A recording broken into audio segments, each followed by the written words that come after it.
Good morning, and welcome to our February 6th Board Business Meeting. Welcome to our board members, MCPS staff, and members of our community who are joining us here today, and those who are watching this meeting via live stream. Now let us begin by standing for the Pledge of Allegiance. I pledge allegiance to the flag of the United States of America and to the republic for which it stands, one nation, under God, indivisible, with liberty and justice for all. I will call roll to recognize that we have a quorum, starting with Mr. Saeed. Hello everyone, Sammy Saeed, student member of the board, happy to be here today. Good morning, Shebra Evans, District 4. Good morning, Rebecca Simondrowski, District 2. Good afternoon, everyone. Lynn Harris. I use she, her pronouns, and I'm an at-large member of the board. Good morning, Brenda Wolf, District 5. Good morning, buenos dias. Grace Rivera Oven, District 1. Good morning, Julie Yang, District 3. I'm wearing red in celebration of the Lunar New Year this weekend. Happy the Year of Dragon to those who celebrate. Thank you. Now we can begin the meeting with the approval of the revised agenda. Move approval. Second. All in favor, raise your hands. And that's unanimous.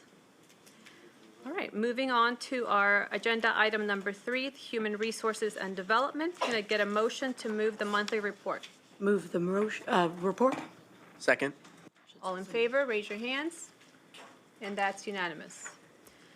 Mr. Hull?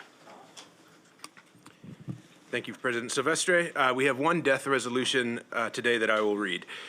Whereas the death on December 22nd, 2023 of Ms. Zara M. Land, building service worker at Wilson Winds Elementary School, has deeply saddened the staff, students, and members of the Board of Education. Whereas during her 6+ years with Montgomery County Public Schools, Ms. Land demonstrated unwavering dedication to her students and made valuable contributions towards fostering a healthy learning environment. Whereas Ms. Land was a dependable, reliable, and trustworthy employee, she was eager to learn and always demonstrated a willingness to go above and beyond her duties. Now, therefore, be it resolved that the Board of Education and the Superintendent of Schools express their sorrow at the death of Ms. Land and extend the deepest sympathy to her family. And be it further resolved that a copy of this resolution be forwarded to the family of Ms. Land. Move approval. Second. All in favor, raise your hands. And that's unanimous. Okay. Now we're moving on to 3.2, recommended appointments. There are two. Well, let's start with Mr. Hall and your administrative appointments. All right. We have two administrative appointments today. The first is Ms. Rachel Grossberg for Assistant General Counsel in the Office of the General Counsel. Please stand. Joining her today is her husband, David Crossland. Ms. Grossberg comes to Montgomery County Public Schools with more than 14 years of family law practice. She looks forward to working with the staff, students, and family of MCPS. She would like to send shout-outs to her children, Rowan and Nora, parents Barry and Lori Grossberg, and her sister, Kate Honig. Move approval. Second. All in favor, raise your hands. And that's unanimous.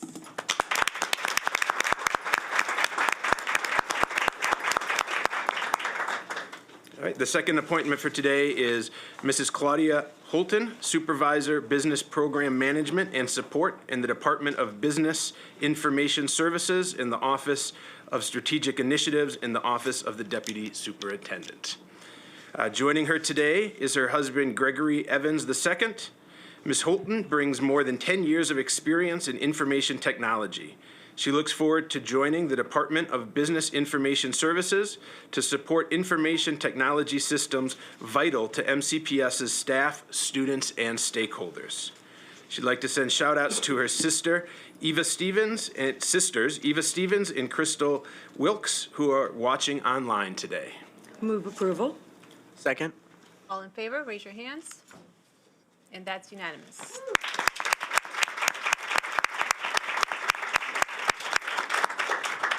Okay, and we have two Board of Education appointments, and I read those. The first one is Mr. Thomas Lockman, Deputy Chief of Staff for the Board Office. Mr. Lockman comes to Montgomery County Public Schools with more than 17 years of legal and financial experience in the field of education. He has not only served as the General Counsel and Chief Financial Officer, but he has also been a school board member. Most recently, he served as the Chief Financial Officer at the Maryland Interagency Commission on School Construction. Mr. Thomas will bring a broad range of experiences to the board office. He looks forward to joining the Office of the Board of Education and supporting the work of the board. Move approval. Second. All in favor, raise your hands. And that's unanimous.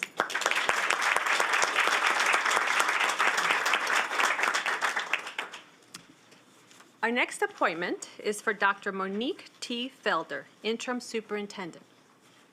You could please stand. Dr. Felder, who spent 22 years in MCPS as a teacher at Poolsville Elementary and Cedar Grove Elementary, an assistant principal at Beale Elementary, and several positions in central office, including Director of Accelerated and Enriched Instruction, went on to serve other districts as Chief Academic Officer and most recently as Superintendent in Orange County, North Carolina. As we move the district forward, we are happy that Dr. Felder has agreed to come in and offer a steady hand for the district as we conduct a national search for our next superintendent. And now I will read the following. Whereas the Board of Education agreed to separate with Dr. Monifa McKnight effective February 2nd, 2024, whereas that departure created a vacancy in the position of the Superintendent of Schools and that the Board must appoint an interim Superintendent of Schools, and in accordance with Education Article Section 4-201, Annotated Code of Maryland, if a vacancy occurs in the office of County Superintendent, the County Board shall appoint an interim County Superintendent who serves until July 1st after the interim County Superintendent's appointment. And where it is necessary under pertinent provisions of the state law for the State Superintendent of Schools to approve the appointment of the County Superintendent of Schools.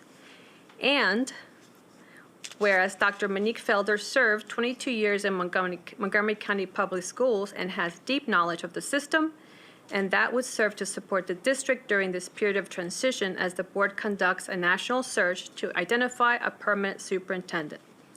Now therefore be it resolved that the Board of Education appoint Dr. Monique T. Felder to serve as interim superintendent of schools from February 6, 2024 through June 30th, 2024, contingent upon mutual agreement of contract terms and the approval of State Superintendent of Schools as required by law. Move approval. Second. All in favor, raise your hands. And that is unanimous.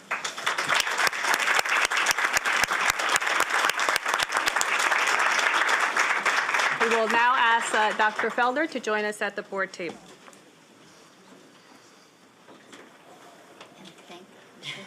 And thank you to Mr. Hull. Yeah, Brian, take your base.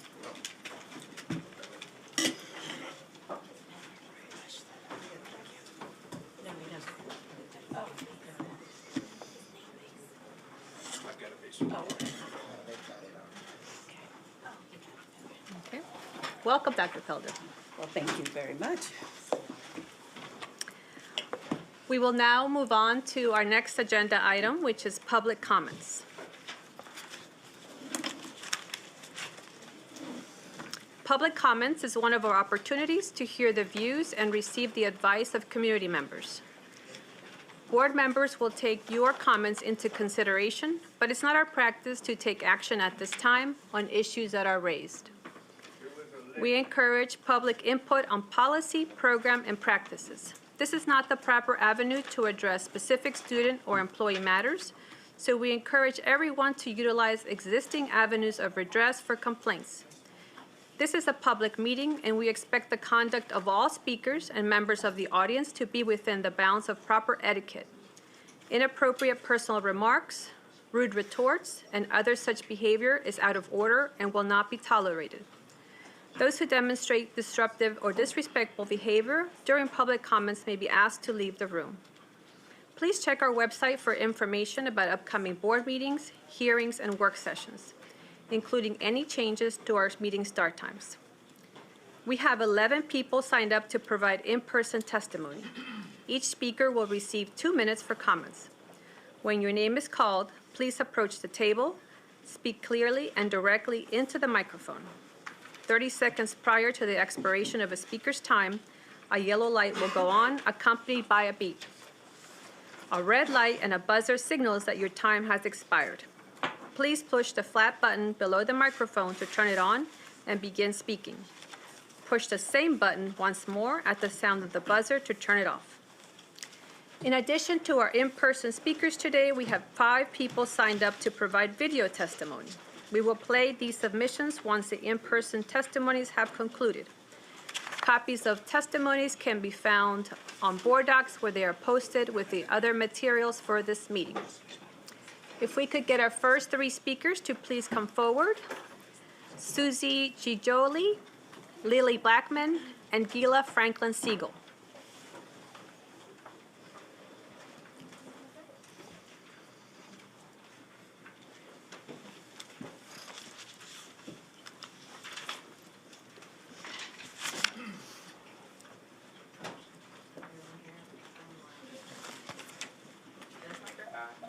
These 3 chairs are the men.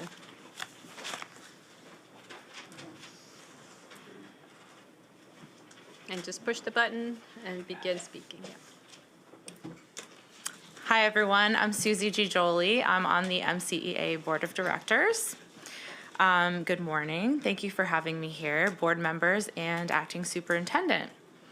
MCEA thanks you for the difficult but necessary steps you are taking to rebuild trust in our school system, both as an employer and as a place for educational excellence. We welcome the return of Dr. Monique Felder to MCPS and wish her all the best as she becomes the acting superintendent. Your top priority must be to establish a culture and climate where staff are free from fear of exploitation, harassment, and bullying, and instead cultivate an environment where we feel valued and respected as the dedicated professionals that we are.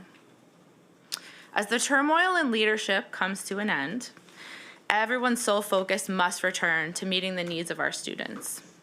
To do this, we need not only stability at the top, but we also must have a budget that prioritizes and fully funds those things that make the most positive impact on student success. We know that, aside from the home environment, the most important influence on student learning is an excellent teacher. But to be that excellent teacher, one must have proper training and continual opportunities for professional development. One must also have a reasonable workload so that tasks can be completed with thoughtfulness and care and individualization to students. And for students to access that learning, they must have access to the aid of counselors, psychologists, and other professionals for their social emotional needs. This week, we've sent you a letter calling for you to request a special appropriation from the County Council to end the current spending freeze and for specific changes to the budget request for fiscal year 25. Our letter is included in our written comments. We urge you to move forward with courage and demand that what is required for our schools to be all that they should be. Thank you. Thank you. You may begin. Good morning. My name is Lily Blackman, and I'm a freshman at BCC High School and a member of Sunrise BCC. I'm here today to ask you to pass a Green New Deal for MCPS. This is a resolution that will build a more comprehensive commitment to the issues we as students are facing. We are calling for climate disaster plans in all MCPS schools, among other demands, to ensure safety and preparedness for everyone in Montgomery County as we are increasingly impacted by the worsening climate. We like to tell ourselves we have time. We like to say we're prepared, but that couldn't be farther from the truth. Just a few weeks ago, in our own county, Silver Creek Middle School, located in Kensington, experienced a horrific blackout following a storm. On Wednesday, January 10th, the day after the harsh storm, I got a text from my little sister. "The power's out," all caps. Are you okay?" I replied. I sat frozen in my own classroom, waiting for a response. I texted everyone I knew at Silver Creek, hoping they were safe. "I had to use the bathroom in pitch black," one replied. "I've been stuck in my classroom for 3 hours," another said. "All they could give me for lunch were 2 pieces of bread and a slice of ham. The PA system isn't working. No one knows what's happening." So what happened? A storm, an electrical outage, and then chaos. Suddenly, the emergency call buttons didn't work. Teachers relying on their phones to receive email updates. Students had to wait for an escort to take them to a pitch black bathroom, the emergency light barely illuminating a corner. The ovens and freezers students relied on to warm and cool their food, now unable to work. Silver Creek was not ready. MCPS is not ready. The climate is changing. So why aren't we? The Sustainability Action Plan is not enough. The next step is clear. Pass a Green New Deal, require climate preparedness plans for every school. Thank you. Good afternoon, Chairwoman Silvestri, honorable board members. Welcome, Dr. Felder. I am the Associate Director of the Jewish Community Relations Council of Greater Washington.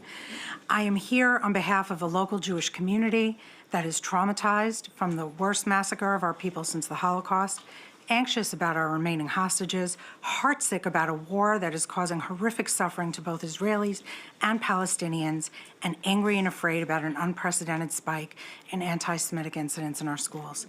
Anti-Semitism within MCPS had already skyrocketed over the last 2 years, and the problem only worsened after October 7th, with a flood of incidents perpetrated by students and, unfortunately, teachers.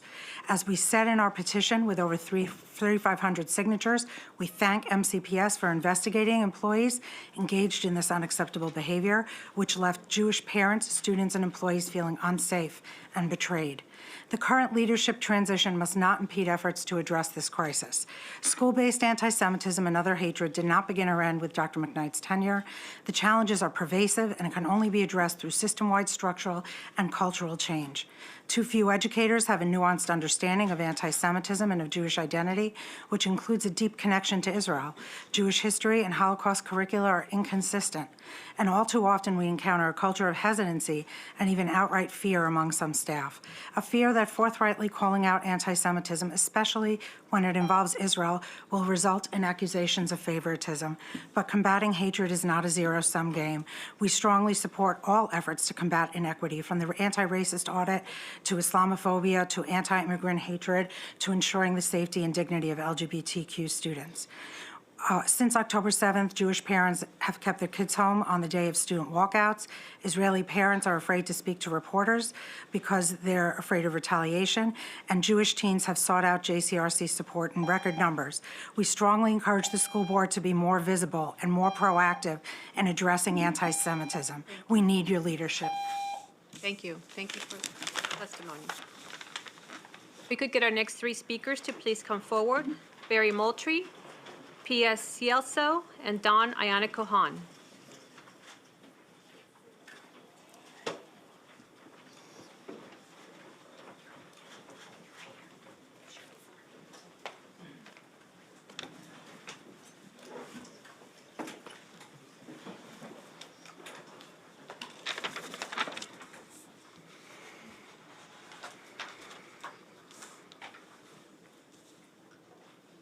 You may begin. Just turn the light on underneath your mic and you may begin.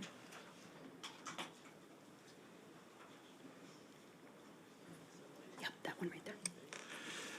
Good morning, President Silvestri, Board of Education members. I'm Reverend Barry Moultrie, Pastor of Community Engagement and Social Justice at Mount Calvary Baptist Church. I previously served as youth pastor in this county for more than 25 years and a parent of graduates of MCPS and have volunteered in various capacities.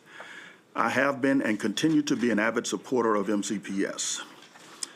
But recent activities have served to be a distraction to the core purpose of this system, which from my perspective should be providing quality education and educational opportunities to every student, as well as providing for the protection, safety of every student in your care.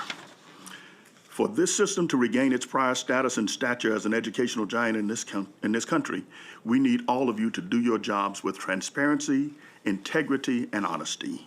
You have been successful in removing the previous superintendent, but we need to know why. It is not sufficient to hide behind the veil of personnel matters. There has been enough innuendos released to the media for all of us to know that there is more to the story. We need to know specifically why this Beetleman case was so pivotal to this board. We need to know if there were other principals and/or executives hired or promoted with investigations underway or undisclosed. You've made it clear that you suspected the superintendent was part of a cover-up in the promotion of Beetleman. We need to know who else, not just the superintendent or staff, but who on the board had a relationship with Beetleman and did not publicly disclose it. Since processes and practices are the core of issues, we need to know what will change in the processes and practices of hiring a new superintendent and the executive team. We need to understand the search process, who will participate, and at what levels. We need to be involved.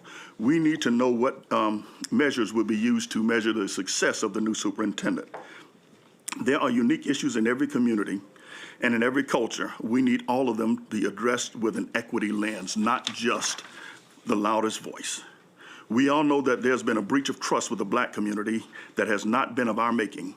As we begin this Black History Month, none of this has happened spontaneously. This took several secret collaboration conspiracies.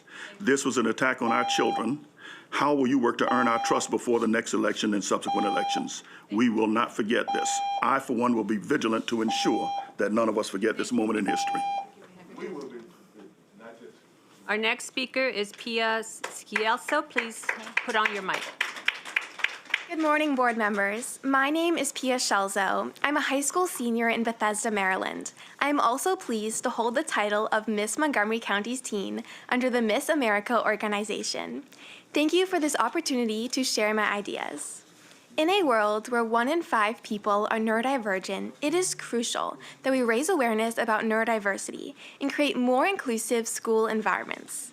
The term neurodiversity means that there are many different ways of thinking, learning, and behaving. And these differences are not deficits, but rather should be viewed as strengths. These variations in the human brain include a variety of common conditions such as ADHD, autism, dyslexia, and more. My personal experiences having Tourette's syndrome and ADHD inspire my passion for changing the narrative to positively impact the neurodiverse community. Teachers play a vital role in creating supportive learning environments that promote a sense of belonging. When students feel secure, seen, and heard, they're better able to actively engage and learn. To foster inclusive classrooms where students thrive, I propose that teachers in Montgomery County be required to participate in neurodiversity training and periodic retraining. I believe that this would provide teachers with the opportunity to learn how to best accommodate, support, and celebrate learning differences in their classrooms. Teachers could learn specific strategies to incorporate into their classroom setup, lesson plans, and assessments, and also hear personal stories from neurodivergent youth, with the goal of students having greater equity and opportunity in the classroom, which ultimately will lead to lifelong academic success. In your role as the Montgomery County Board of Education, I hope that you will consider my ideas and incorporate them into the decisions that you make now and in the future, because it is time for us to think differently about neurodiversity. Thank you for your time.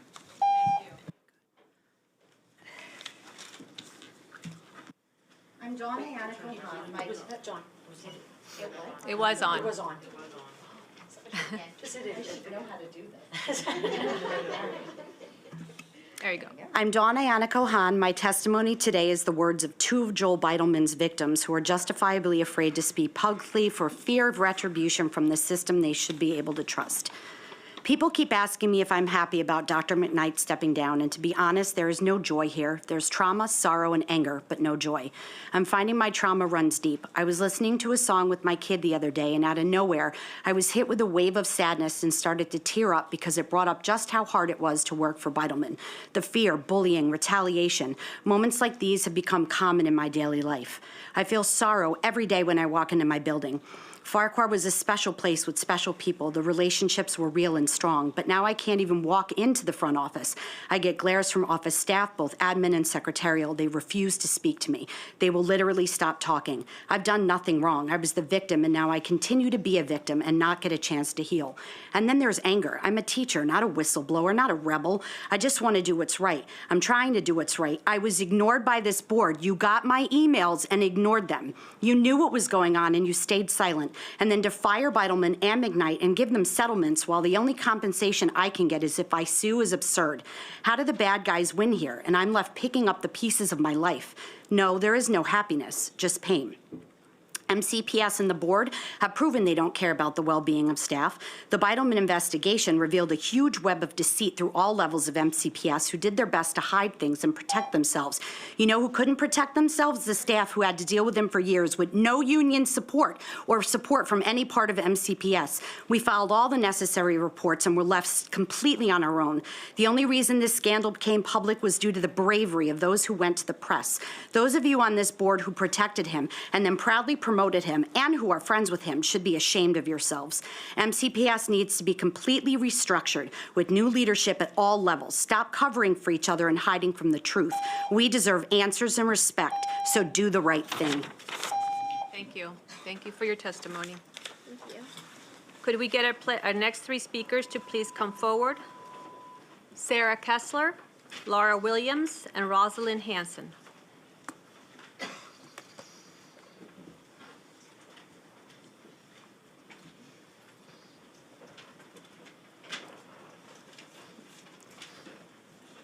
You may begin.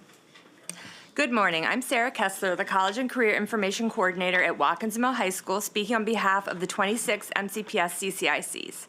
Our reaction to learning that the coordinator of school counseling position in the Office of Student Wellbeing and Achievement was being eliminated was shock and disbelief.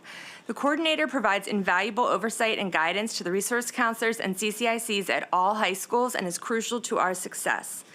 Eliminating this position would place CCICs under 2 instructional specialists, neither of whom has high school experience. Before becoming counseling coordinator, Teresa Detfelson was a high school counselor and resource counselor for 17 years.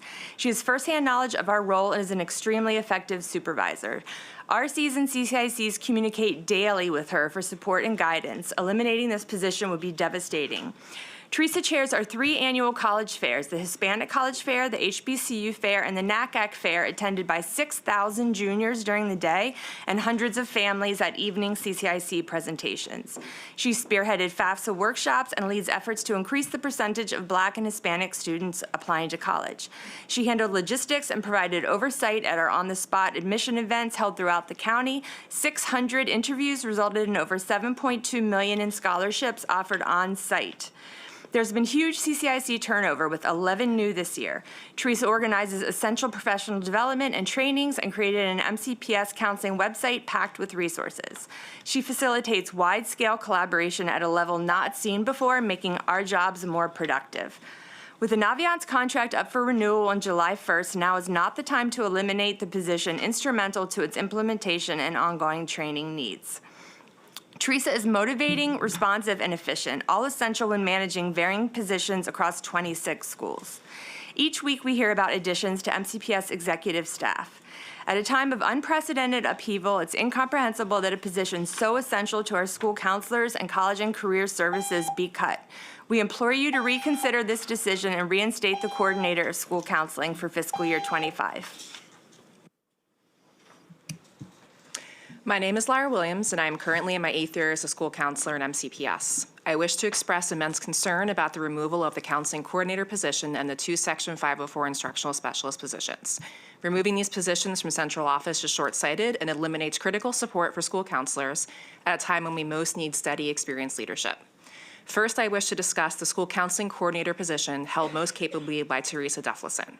I will not have time to speak to all aspects of her work, but I hope you will read my written testimony. Teresa came to this position as an experienced school and resource counselor and thus knows the challenges secondary counselors face on a daily basis. She is responsive and trusted. She consistently solicits feedback from us about what professional development we need and then schedules true experts for invaluable PD sessions. Teresa is organized and streamlines our work. She created a website to house and categorize all relevant memos and resources for counselors. Teresa is also the most accessible staff member I've ever worked with at central office. I have reached out to her for advice on tricky ethical and legal issues, and she always responds within hours, if not sooner.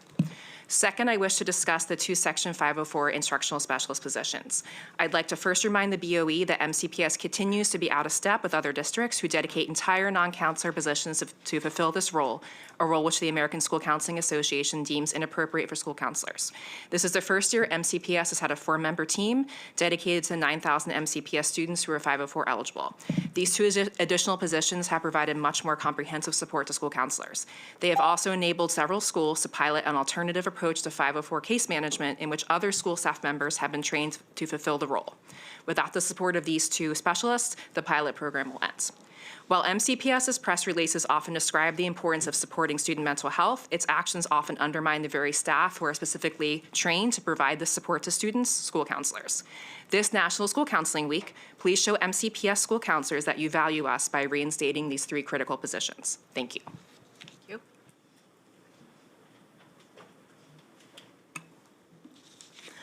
Over the weekend, my 6th grader brought home 5 Survive by Holly Jackson. And per usual, I looked up the Lexile measure, went to the DAE details on MCPS's website, and read through it so I didn't judge a book by its cover. 2 approvals listed as free choice reading for high school. Another approves it for 8 through 12, which is how it ended up in the not approved for hands of my 11-year-old. We all want the best for our children, including the ability to read on grade level, because currently 45% of MCPS students cannot. This approved last year, taxpayer-funded free choice reading book is a prime example of how some within the system are stymieing the universally desired goal for all kids to receive an academically sound education, including reading on grade level. The opening scene in 5 Survive promotes underage drinking, and then goes on to use the F word 83 times throughout the text, along with multiple other profanities and sexual innuendos. Furthermore, its Lexile measure is 670. For context, fan favorite in 2nd grade Judy Moody is 600. This book is inappropriate and provides no educational value for our students. As a parent, I want to trust the media specialists who are experts in their craft. With this book, I do not.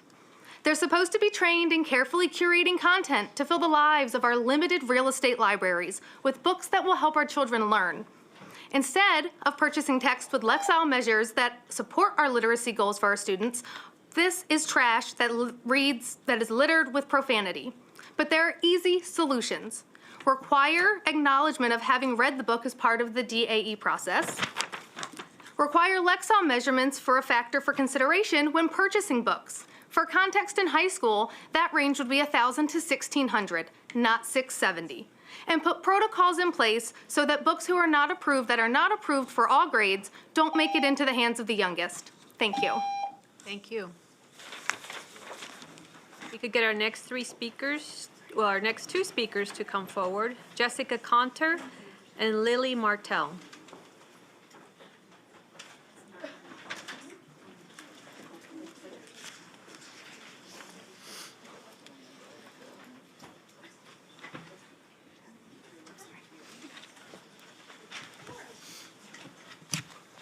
Members of the Board of Education, my name is Jessica Conter, and I'm a resource counselor, high school CTL rep, MCA bargaining team member, and the president-elect of the Maryland School Counselor Association. It's a bit of cruel irony that I'm here today during National School Counseling Week to speak to you on behalf of the high school RCs and counselors regarding the immense concerns we have with the recent cut to the coordinator of school counseling position in the Office of Student Wellbeing and Achievement. As a high school RC, Teresa Deathlison has been my sole support in central office level. As a first-year RC, she's been my mentor, ensuring that I make decisions and implement change based based on sound research and counseling practices. She's been my collaborative problem solver, guiding me through difficult situations and coaching colleagues. In her role as the coordinator of school counseling, she has been able to advocate for the extra support and guidance counselors need and against many asks that are deemed as non-counseling tasks. She has spoken up when counselors have needed support. She's been to each high school, some more than once, to join our department and PLC meetings. She is a problem solver, a voice of reason, and our glimmer of hope. Thanks to her reliability and responsiveness, Teresa has been the one go-to person that the high school counselors have within MCPS. Whether by email, phone call, or text, she will get you an answer within hours of asking. For the past year and a half, she has worked to make this the expectation, not the exception. Counselors play a pertinent role in our school system. There are many countywide initiatives and tasks that counselors are charged with leading. We are vital to the work being done to fight chronic absenteeism, active members of student well-being teams, the primary members of graduation validation teams, and the first line of defense for crisis interventions, oftentimes the only available resource students may have to turn to for help. All of these tasks require a level of organization and accountability. Teresa has ensured that these processes are discussed and evaluated amongst all RCs across the county at our RC meetings. She has even ensured that we have an opportunity to meet with our middle school counterparts to implement consistency for our students who articulate to high school. Teresa works with our offices to ensure RCs are well informed and abreast of all rapidly changing requirements and provides professional development in areas she determines not meet standards. MCPS consistently communicates that it puts the mental health of its students and staff at the center of their work, but with the removal of the coordinator or school counseling position, the message has been sent that high school counselors and RCs are not valued and will be left to fend for themselves. How will this act place the mental health of your students and staff at the forefront? Thank you. Good morning. I'm Lily Martell, and I'm here to share my experience during the Silver Creek Middle School power outage and ask you to pass a Green New Deal resolution for MCPS. I'm an 8th grader at Silver Creek and was in science when the power went out. It was around 8:45 a.m. We suddenly couldn't work because the Wi-Fi had gone out with the power. The moment the lights went out, the power outlets started chirping. Not all of them, but enough that it was very noticeable. After a minute, a generator came on and the lights were back, but not the Wi-Fi. We could see classrooms across the courtyard and saw that even though we had light from the generators, they did not. They were still in the dark. We eventually settled down, though none of us knew it was happening. The PA system wasn't working, so a teacher came into our classroom to explain what he could, and then allowed us to go to the bathroom. When I went, the hallway lights were out and the bathroom was black, except for one small light in the corner. I couldn't see where I was going. Around 9:45, the outlets suddenly went silent. Still, we were stuck. Some kids checked their Chromebooks to see if the Wi-Fi was back, and it was back online. With that good news, my friends and I were hoping that it would be over by 10:30. It wasn't, and at 11, we began to worry about lunch. We realized that with the power out, we wouldn't have warm food. Just after 11, an announcement came, which meant that the electricity was back, saying that we would be operating on a 2-hour delay schedule. Things were normal again until lunch, where we only had ham and cheese sandwiches. We were the last to eat. The other grades had non-meat options, but not us. I have many friends who couldn't eat meat, and so they couldn't have the main part of the school-provided meal. They had nothing but crackers and apple slices. We need a Green New Deal that would instate climate disaster plans so that in future emergencies like power outages, which are becoming more frequent, students can continue to learn safely in their school buildings.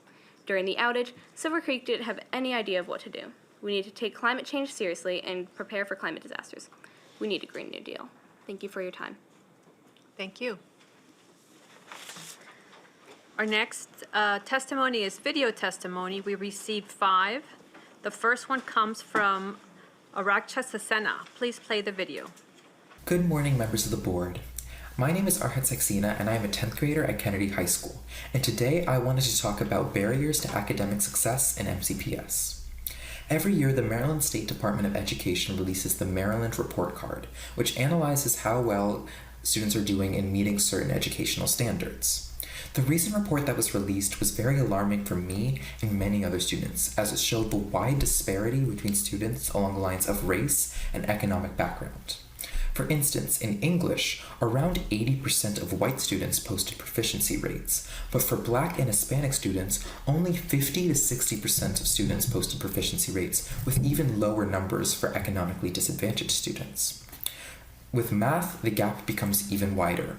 Around 70% of white students showed proficiency in their math class, but for Black and Hispanic students, only 20 to 25% were proficient in math, and for economically disadvantaged students, their proficiency rates were at an abysmally low 16.3%. This data is extremely concerning and indicates that one's racial and economic background plays a crucial role in determining how successful they are in a classroom setting. To combat this growing issue, I urge MCPS to expand upon or take action in combating chronic absenteeism, increasing the presence of tutors in schools, and finally by raising awareness about how inequality has hurt Montgomery County's educational system. The impact of redlining and de facto segregation is still very present in schools today, and we cannot allow this inequality to spread even further.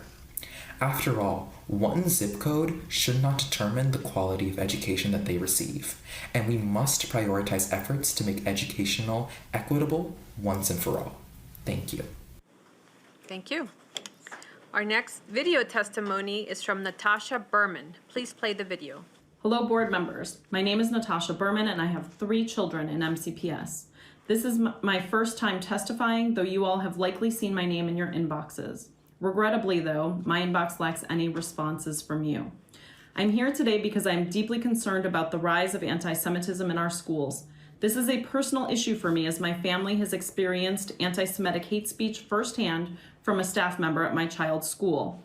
When I expressed my concerns to administrators, I was told that the school did not issue a statement to the community because the words used were not defined as hate speech by MCPS. Perhaps this is unsurprising since you have not provided staff with a suitable definition of anti-Semitism. You have refused to adopt the IHRA definition, despite the county doing so 2 years ago. I've also endured community meetings where staff outright advocated for reinstating teachers on leave for anti-Semitic behavior. They advised community members on how, when, and who to write, while also vilifying those in the community with opposing views. Given this abhorrent experience, it is no surprise to me that last year 61% of all hate bias incidents in MCPS were anti-Jewish. I've tried my best to navigate the complex MCPS hate bias reporting system, but it is encumbering and lacks both accountability and transparency. That is why I'm here today demanding you to take immediate action to stem the rise of anti-Semitism in our schools. You can start by adopting the IHRA definition of anti-Semitism and use this to identify Jewish hate in our schools and ensure there are consequences and accountability. MCPS must also educate staff and students across all grade levels about Jewish heritage and anti-Semitism. Additionally, as MCPS continues to lean into diversity, equity, inclusion, and justice efforts, they must also invest the same educational resources and efforts to combat anti-Semitism in our schools. Thank you. Thank you. Our next video testimony is from Tamir Damari. Please play the video. I'm Tamir Damari. My sons are MCPS students. Anti-Semitism is a major problem in Montgomery County. In 2022-2023, 38% of Montgomery County hate incident victims were Jews, more than any other group.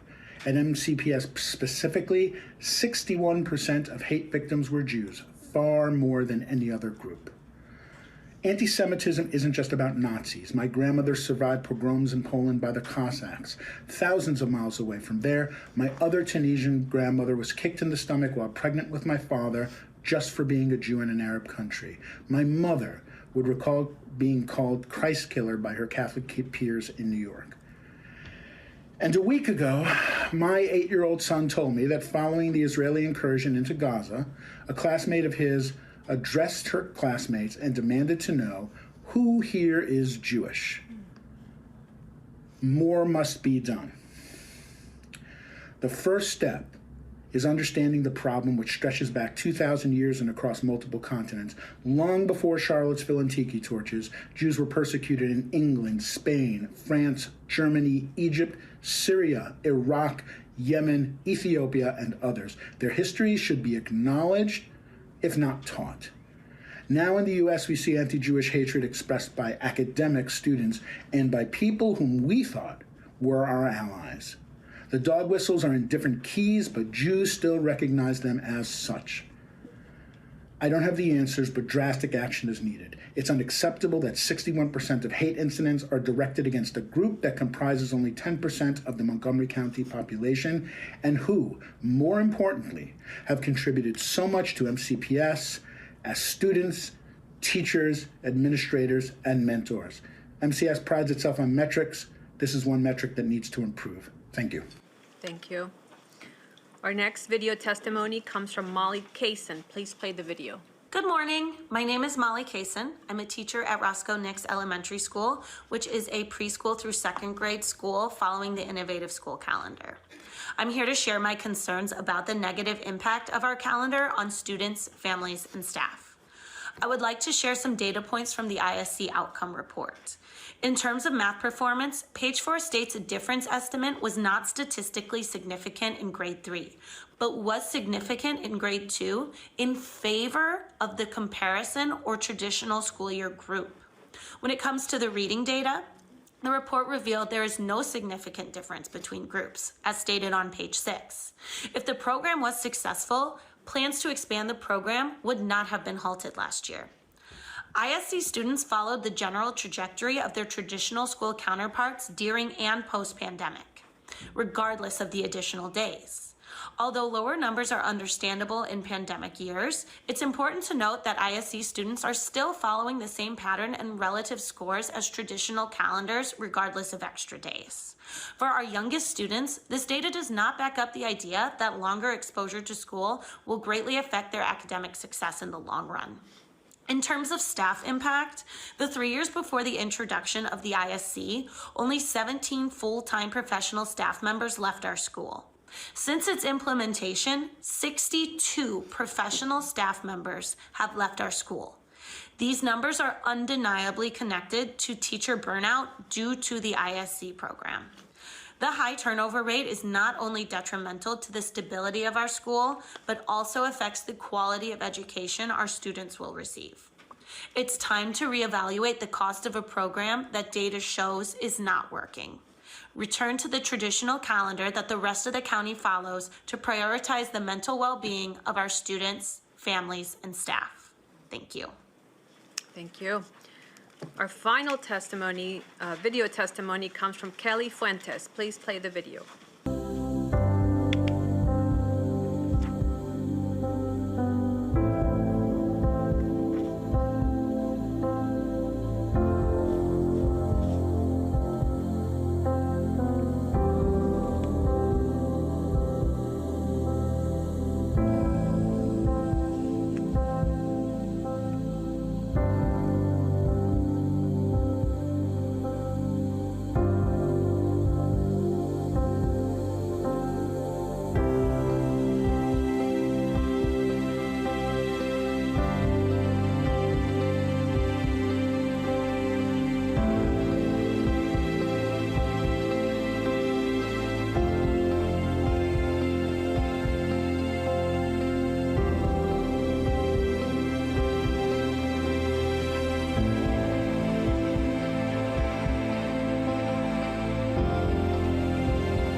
This will conclude our public comments.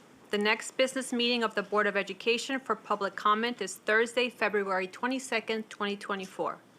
Sign-ups for public comment will open on Wednesday, February 14th, 2024 at 6 p.m.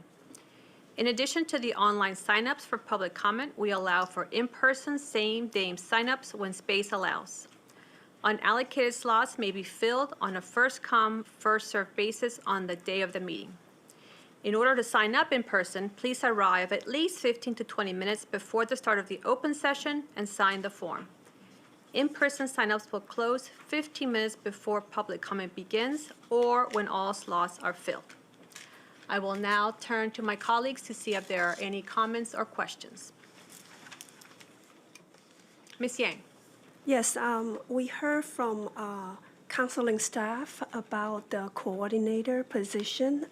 As I understand, that is out of the budget cycle adjustment because we didn't see it on the budget proposal sending to the board. So we will take it up. I want to let everyone know we'll take it up in our deliberation of the budget. Thank you, Ms. Yang. Mr. Said. Yes, just want to reiterate those comments from Ms. Yang. That is definitely something that we're looking into, and I also want to also address the innovative school year calendar. That is something we've heard time and time again. I don't think I've heard really a single positive comment about that. So that is definitely something that I am willing to fully reconsider, and I'm 100% looking into it along with I know other board members are as well. So we've heard your comments there, and that's definitely something that we are looking into reconsidering for the budget. But we will be discussing that in future meetings. Thank you. Okay, seeing no other lights, I wanted to give Dr. Felder an opportunity to give a few remarks. We are having a press conference immediately after this, but for our audience and people watching online, I'd like to welcome Dr. Felder. Please go on. Thank you so much, President Silvestri. And so I just want to take this opportunity to say thank you to the Board of Education for giving me this opportunity to come back to MCPS, a place that I consider my home, my beginning, a place that poured so much into me. In my 32 years of my career, 22 of those years were spent right here in Montgomery County Public Schools. I've held positions as a teacher at Poolsville Elementary School, Cedar Grove Elementary School, assistant principal at Bell Elementary School, and principal at Watkins Mill Elementary School, not to mention the opportunities I had right here in Central Services in a division of accelerated and enriched instruction and with the Interventions Network. I can tell you that I am the educator I am today, and the leader I am today because of my experience and I mean it was a lot, that was poured into me during my time in Montgomery County Public Schools. And so I welcome this opportunity and look forward to working with all of you over the next 5 months to ensure that we finish strong for our 160,000 students. They are counting on us, and I will tell you I will not fail them. And so thank you for this opportunity. Thank you, Dr. Felder. Okay, so we will now transition to our press conference. It is 12:30 at this time. We're allotting an hour for brief press conference and then lunch. So we will resume around 1:30 in the afternoon. Thank you.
And we're back.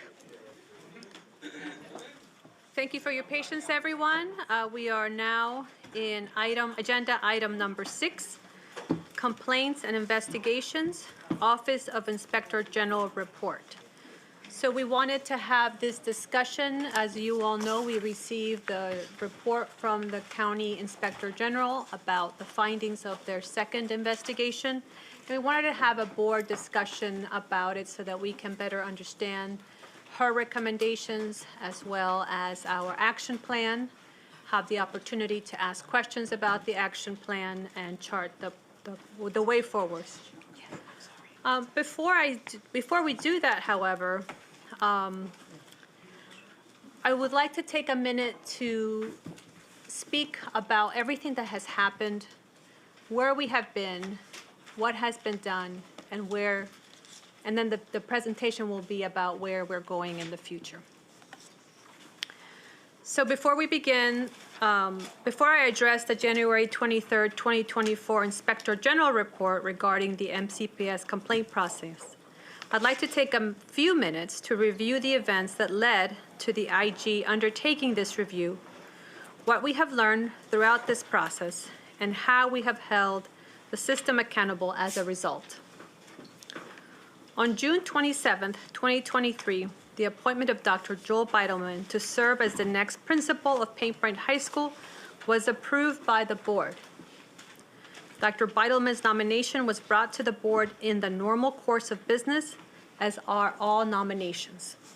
The board first learned on August 4th, 2023, that Dr. Beidelman had been under investigation at the time he was promoted in June. On August 11th, 2023, the Washington Post published an article that claimed that in addition to being under investigation at the time of his promotion, many teachers had made sexual harassment claims against Dr. Beidelman over the years. Following these revelations, MCPS engaged the law firm of Jackson Lewis to investigate the Beidelman promotion process. The board oversaw Jackson Lewis's investigation. We met with Jackson Lewis on several occasions to discuss their progress and to ensure that Jackson Lewis was receiving necessary cooperation throughout MCPS, which they were. Jackson Lewis presented their final report to the board on September 8th, 2023. It reached the following conclusions. Dr. Beidelman was promoted while he was being investigated by MCPS because key decision makers did not exercise enough diligence to ascertain important details about the investigation. Specifically, multiple members of the administration who were part of the promotion process knew that Dr. Beidelman was under an active investigation at the time of his promotion. Those individuals did not inquire about the specific nature of the allegations against Dr. Beidelman, including their disposition. After Dr. Beidelman's promotion, key MCPS leaders failed to take any remedial action and failed to promptly notify the board once they knew specific details about the allegations against Dr. Beidelman and the disposition of the investigation. Key members of MCPS leadership learned details about the pending MCPS investigation and the disposition of that investigation by July 19th, 2023, but did not share that information with the board until on or about August 4th, 2023. There is no evidence that the board was aware of the pending MCPS investigation, the disposition of that investigation, and/or any other allegations relating to Dr. Beidelman prior to his June 27th, 2023 promotional decision. MCPS's promotion process does not have a mechanism to automatically identify whether a candidate for a promotion or transfer is under investigation. Did not have a process. All relevant formal complaints were investigated and addressed by MCPS, but there was evidence that MCPS had a long-standing practice and process in place that resulted in anonymous and informal complaints not being formally investigated. Specifically, MCPS did not formally investigate by interviewing witnesses, interviewing the accused, or rendering a written determination pursuant to its policies of any of the multiple relevant anonymous complaints that it received.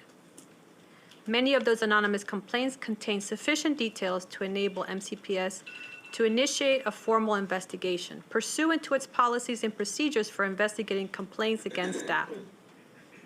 MCPS similarly failed to formally investigate informal complaints that were brought to it by witnesses that were interviewed in connection with a relevant formal complaint. MCPS typically does not formally investigate these types of informal complaints unless the alleged victim files a formal complaint under its policies. While all of the findings in Jackson Lewis's report were deeply concerning, of particular concern to the board were the revelations regarding the failings within the Department of Compliance and Investigation to investigate anonymous and informal complaints. September 8th, 2023 was the first time that the board had ever been briefed regarding large-scale failings within DCI. Jackson Lewis briefed the board on their findings.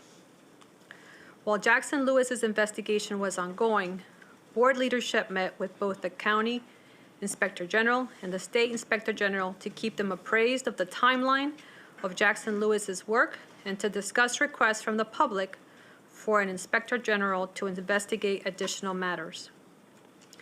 While the board understands the Inspector General have complete autonomy regarding what investigations they undertake, the board wanted to ensure that the Inspectors General knew that the board and MCPS would be completely supportive if they chose to investigate.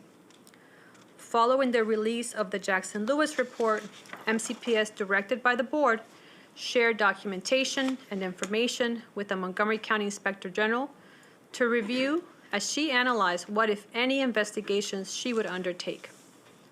The board was grateful on September 20th, 2023, when the Montgomery County Inspector General notified the board that she would undertake an investigation into both specific allegations against Dr. Beidelman and MCPS's process for receiving and responding to allegations of misconduct against school system employees. On December 1st, 2023, the Office of the Inspector General released its report regarding misconduct allegations against Dr. Beidelman. That investigation substantiated violations of MCPS's Code of Conduct and sexual harassment and workplace bullying policies. On January 23rd, 2024, the Office of the Inspector General released its report regarding MCPS complaint processing. The results of that report were also alarming. The Inspector General found that MCPS does not have a comprehensive protocol addressing the receipt, evaluation, tracking, and disposition of complaints. That MCPS's Department of Compliance investigation does not follow defined criteria when determining what actions to take with complaints. That Department of Compliance investigation does not have comprehensive policies for conducting and documenting investigations. That electronic case files lacked evidence that the Department of Compliance and Investigation consistently followed sound investigative practices, and that previously identified deficiencies in the Department of Compliance and Investigation had not been addressed by MCPS. Again, of significant concern, the report found that MCPS had been put on notice of the deficiencies in the Department of Compliance and Investigations, but had failed to implement appropriate corrective actions. During the months-long investigation by the OIG, the board was committed to ensuring that she had the full cooperation of MCPS and worked with the administration to confirm it was providing any and all relevant information to the OIG. Additionally, the board requested and obtained copies of documentation regarding human resources that was shared with the OIG to inform policy development. In response to those requests, in late November and early December, the board received copies of a July 2019 investigation by a private law firm and a January 2022 MCPS OHRD review of DCI, which are both referenced in the OIG's report. It was only at that time that the board learned that the system had been on notice of the significant deficiencies within DCI. So where does this leave us? First, the board will oversee and ensure that all corrective actions recommended by the OIG are taken. The board will update the OIG every 90 days on progress toward fully implementing their recommendations. In addition, we intend to work with the administration to bring in a team of experts to help us ensure that we are implementing best practices in restructuring DCI going forward. We will also do a comprehensive review of policies to ensure we have strong and robust reporting structures and processes. Finally, we will increase oversight by bringing this topic back to the full board starting at the April 23rd, 2024 board meeting. We have heard your calls for transparency, and we understand. We agree that in order for a school system to be successful, its stakeholders must have confidence and trust in the system. Part of building that confidence and trust is being honest about the system's failings and acknowledging that improvements must be made. On October 11th, 2023, we released a redacted version of the Jackson-Lewis report so that the MCPS community could have a better understanding of Jackson-Lewis's findings. That report was redacted in compliance with the Maryland Public Information Act. The report contains personnel information about MCPS employees, including those who may have been subject to discipline based on the findings of the report. In fact, since the release of the report, personnel actions have been taken against those named in the report. Some have been terminated. Some are no longer with the district. And some have gone through an investigation, have been cleared, and returned to a position within MCPS. People have been and are being held accountable. It may be helpful for our community to understand what it means when we talk about ensuring all employees have due process rights. Employees have a right to what is called a Loudermill hearing. This is part of the due process requirement that must be provided to public employees prior to terminating or disciplining an employee.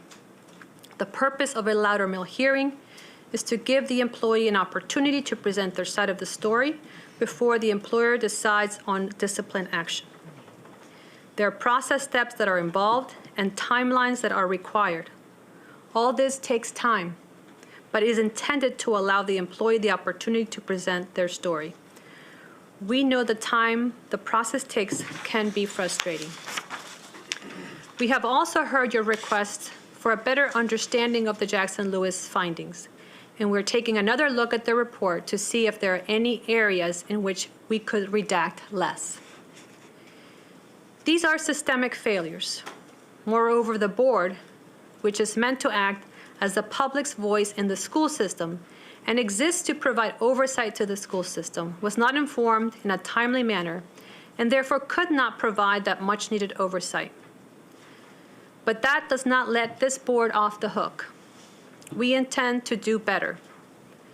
We need to act on recommendations of the OIG, including enacting strong and comprehensive policies to guide the work of the system. We need to and are increasing our capacity to provide oversight for a system this large, both for HR and for the board. We need to insist on more transparency to us and in turn you. We are deeply sorry for the pain that this has caused so many employees and the harm to this district. It has not always listened to its employees, it has not always properly investigated complaints, and it has not created a process that ensures employees will feel free to speak up. We understand that something has been broken in MCPS, and the board will work with MCPS leadership to ensure that what is broken will be fixed. It is time to move toward correcting these actions so that we can move past them.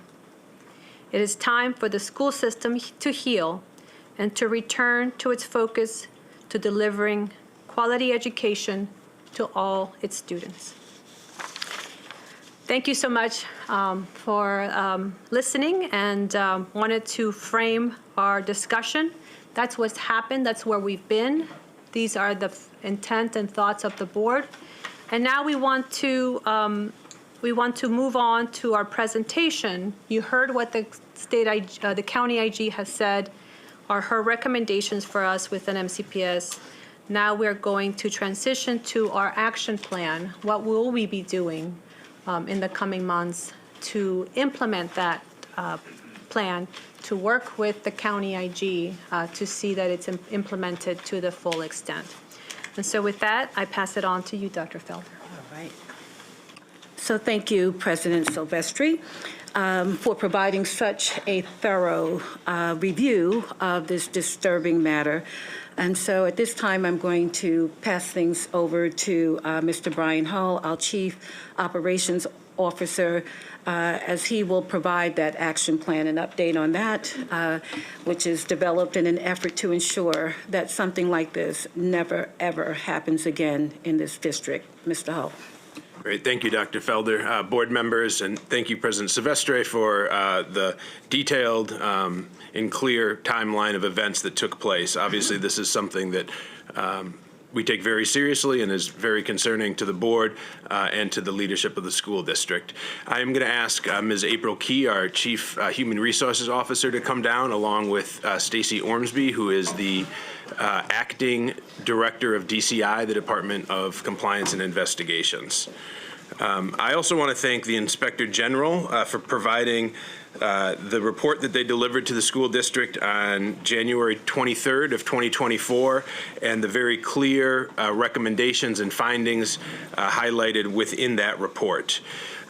Obviously, something that has become broken over the course of many years cannot be repaired overnight, but the work of fixing it and healing begins immediately.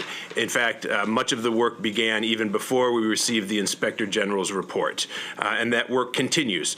So some of it is already complete, some of it is currently ongoing, and other pieces, such as the community of practice and revising the policies, are things that will take a little bit more time, but are currently underway and of a very high priority to the administration.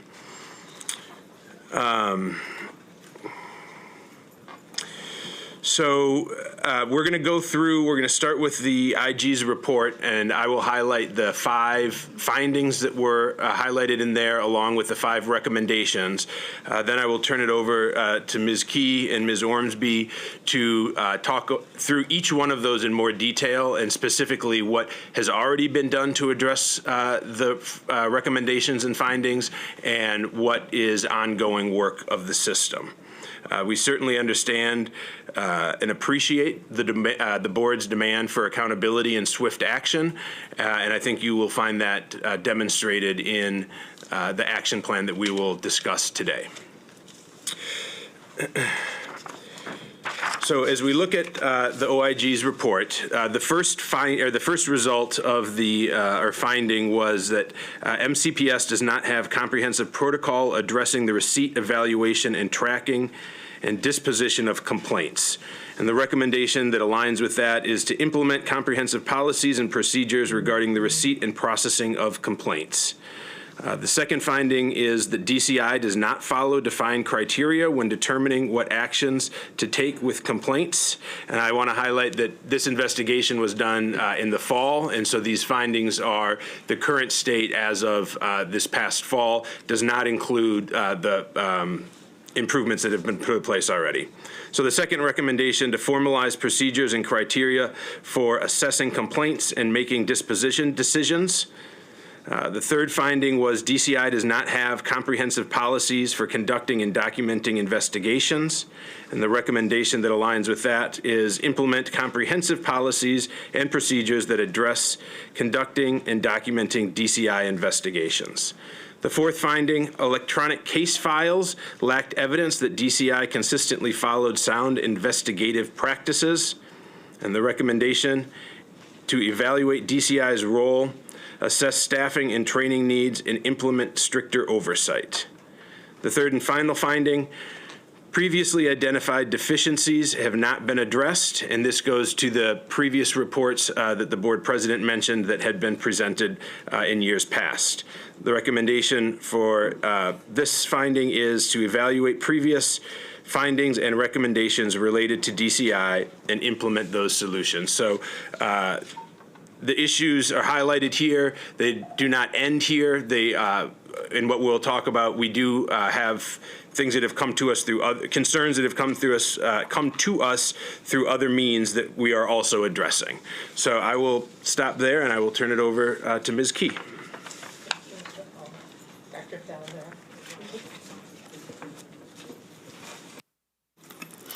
Thank you, Mr. Hall. Dr. Felder, Ms. Silvestri, members of the board. Mr. Hull just provided a high-level overview of the results of the OIG and the recommendations that came forward.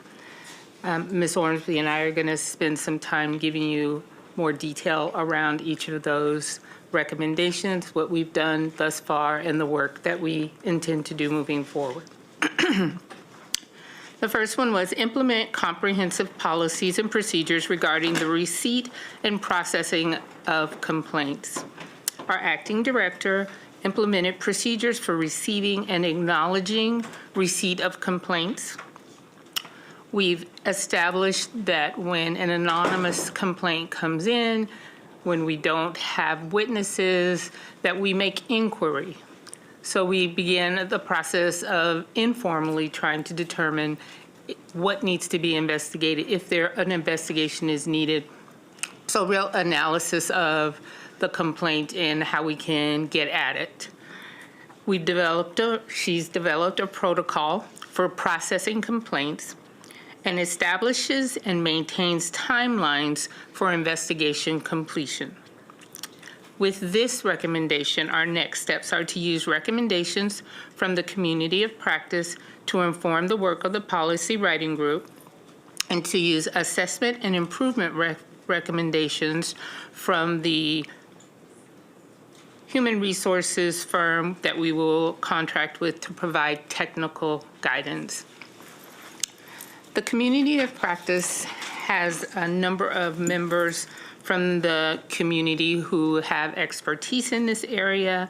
We have the senior advisor for external affairs. We have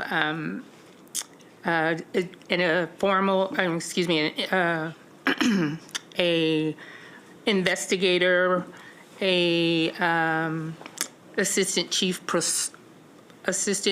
patrol services bureau, the Montgomery County Assistant State's Attorney Deputy Chief of the Special Victims Division, Montgomery County Child and Welfare Department. So we have a number of professionals and community partners who are on the community of practice and will provide us with recommendations moving forward that, again, we will take to the policy writing group so that we then can develop a comprehensive set of policies and regulations that direct the work in DCI and in human resources and development overall. The next recommendation was to formalize procedures and criteria for assessing complaints and making disposition decisions. We established a process for analyzing and appropriately assigning investigations, provided guidance for district leadership for handling cases that don't rise to the level of a DCI investigation, developed a matrix to use when analyzing the impact of the misconduct to ensure fair and equitable application of disposition. And with this particular recommendation, our next step is to use, again, the assessment results and improvement recommendations from the HR firm that we eventually contract with. The third recommendation is to implement comprehensive policies and procedures that address conducting and documenting DCI investigations. A standardized intake procedure has been developed and implemented. And again, We'll use the recommendations from the community of practice to inform the work of the policy writing group, and then use the assessment results and improvement recommendations from the human resources firm we will contract with. Let me pause there for your question. Yes, thank you, Ms. He, because there are 5 recommendations. I think that's a little bit long for us. So I am proposing that we ask you clarifying question after each recommendation. So that way we are always on top of, then you don't have to answer everything.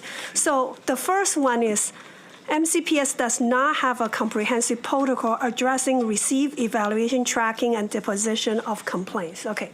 So you share what you are doing, but in plain English, can you tell me, I'm a school staff, I have a complaint. Now, I put a complaint in through, first of all, is it clear where I can put the complaint in? Second of all, after I put the complaint in, can I know who is my contact person? What is the timeline I can expect? And would that be clear to the people who make the complaint? Good morning. Oh. I think. Oh, there we go. All right. Good afternoon, Dr. Felder, President Silvestri, members of the board. There is a process for the receipt and analysis of complaints. So the MCPS website has a cheat sheet that lists all of the manners in which an employee can file a complaint. There's anonymous hotline forms with the Lighthouse complaints, Safe Schools. The forms are also linked on the website. In addition, if an employee were to contact DCI, administrative staff has been trained and to provide information of sending forms, the requisite forms to file a complaint. We also have the DCI Dropbox, so that's where the initial complaint, ways that the initial complaint can come in. Then once we are in receipt of a complaint, I've instituted a template standard language that every complaint is responded to, acknowledging receipt of the complaint, and each complainant will receive that. And in that language, it says that you'll be contacted by a DCI staff member. The reality is, as we know from this report, DCI is currently understaffed, but it's important to still acknowledge the receipt of that complaint. So that's something that is standard and new. As far as providing a timeline until the staffing portion of the recommendations are increased, we really are unable to give a set timeline. And what's important to me is to maintain that communication with the complainant. And so when a matter is assigned to an investigator, they are instructed to contact that complainant within 2 business days.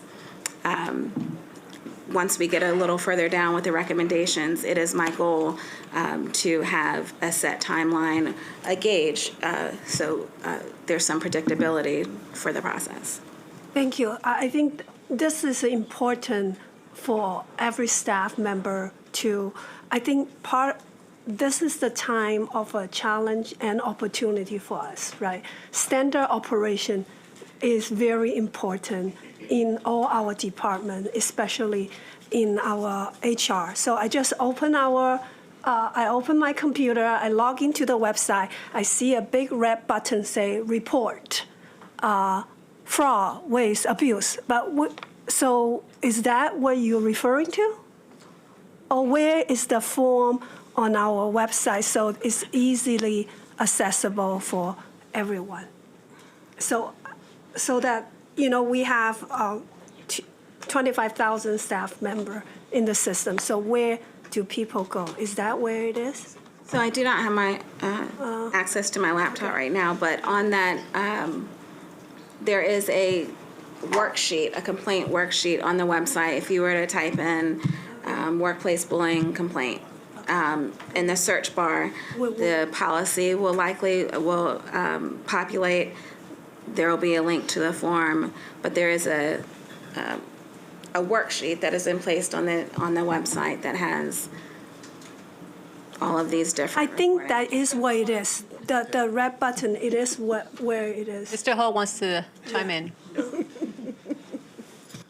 All right, wonderful, thank you. So yes, that is the button, and if you click on it, it brings up 3 different ways to file a complaint. One is with the Montgomery County Office of the Inspector General.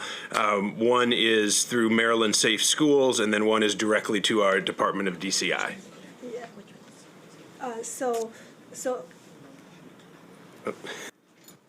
So that is good to know. It's right there on our front page, and then you also have said that there will be receipt for the complaint, and that when it's assigned to a staff member, they can expect a contact within 2 business days. So I think this is helpful for us to understand. I know we are doing a lot of work to get there, but in order to let the whole every employee know, everyone, all the community know, we really need to put simple, understandable process and explain the process to the public. Thank you. And if I may add to that point, one thing that is important is when complaints come in, whether it's a phone call or an email, we are not concerned about form over function, because an employee may not know the correct form to use or may not know how to classify their grievance. We take the information and then we guide them. But we're not going to ignore any complaint, and we're not going to, engage in a bureaucratic exercise over form. Could you please reintroduce yourself and your title for our viewing audience? Sure. Good afternoon. My name is Stacy Terry Ormsby. I'm the acting director for the Department of Compliance and Investigations. Thank you. Ms. Wolf. I was kind of listening to I was listening to what you were saying. It was a little hard for me to follow, because you started out talking about an informal determination, and then you moved to the community of practice, and then Ms. Yang went back to the beginning, how you even file a complaint. My first question is 3 ways to file a complaint. If I'm a complainant, should I know the difference between those 3 ways? In other words, if I go to the OIG, does that mean that you won't accept it in compliance or whatever? I think that what those 3 options mean to the staff are important. That's the first thing. You could answer that, and then I'll get to my second question.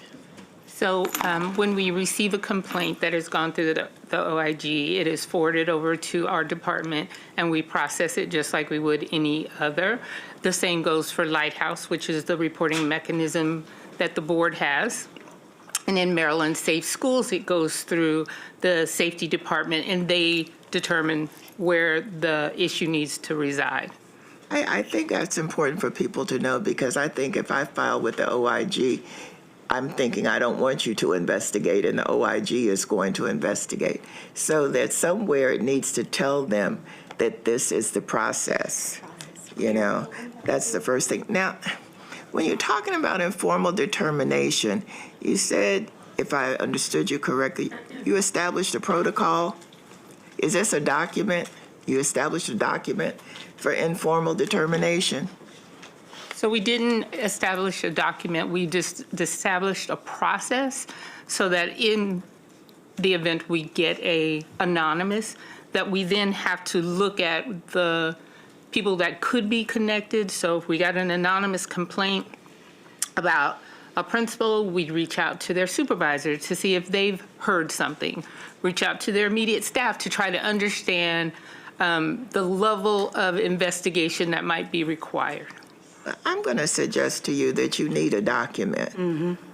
You need a document, because this could go further than your informal determination, and somebody needs to have written down exactly what you did, what you said, and what the outcome was. And I kind of got confused in there about the community of practice.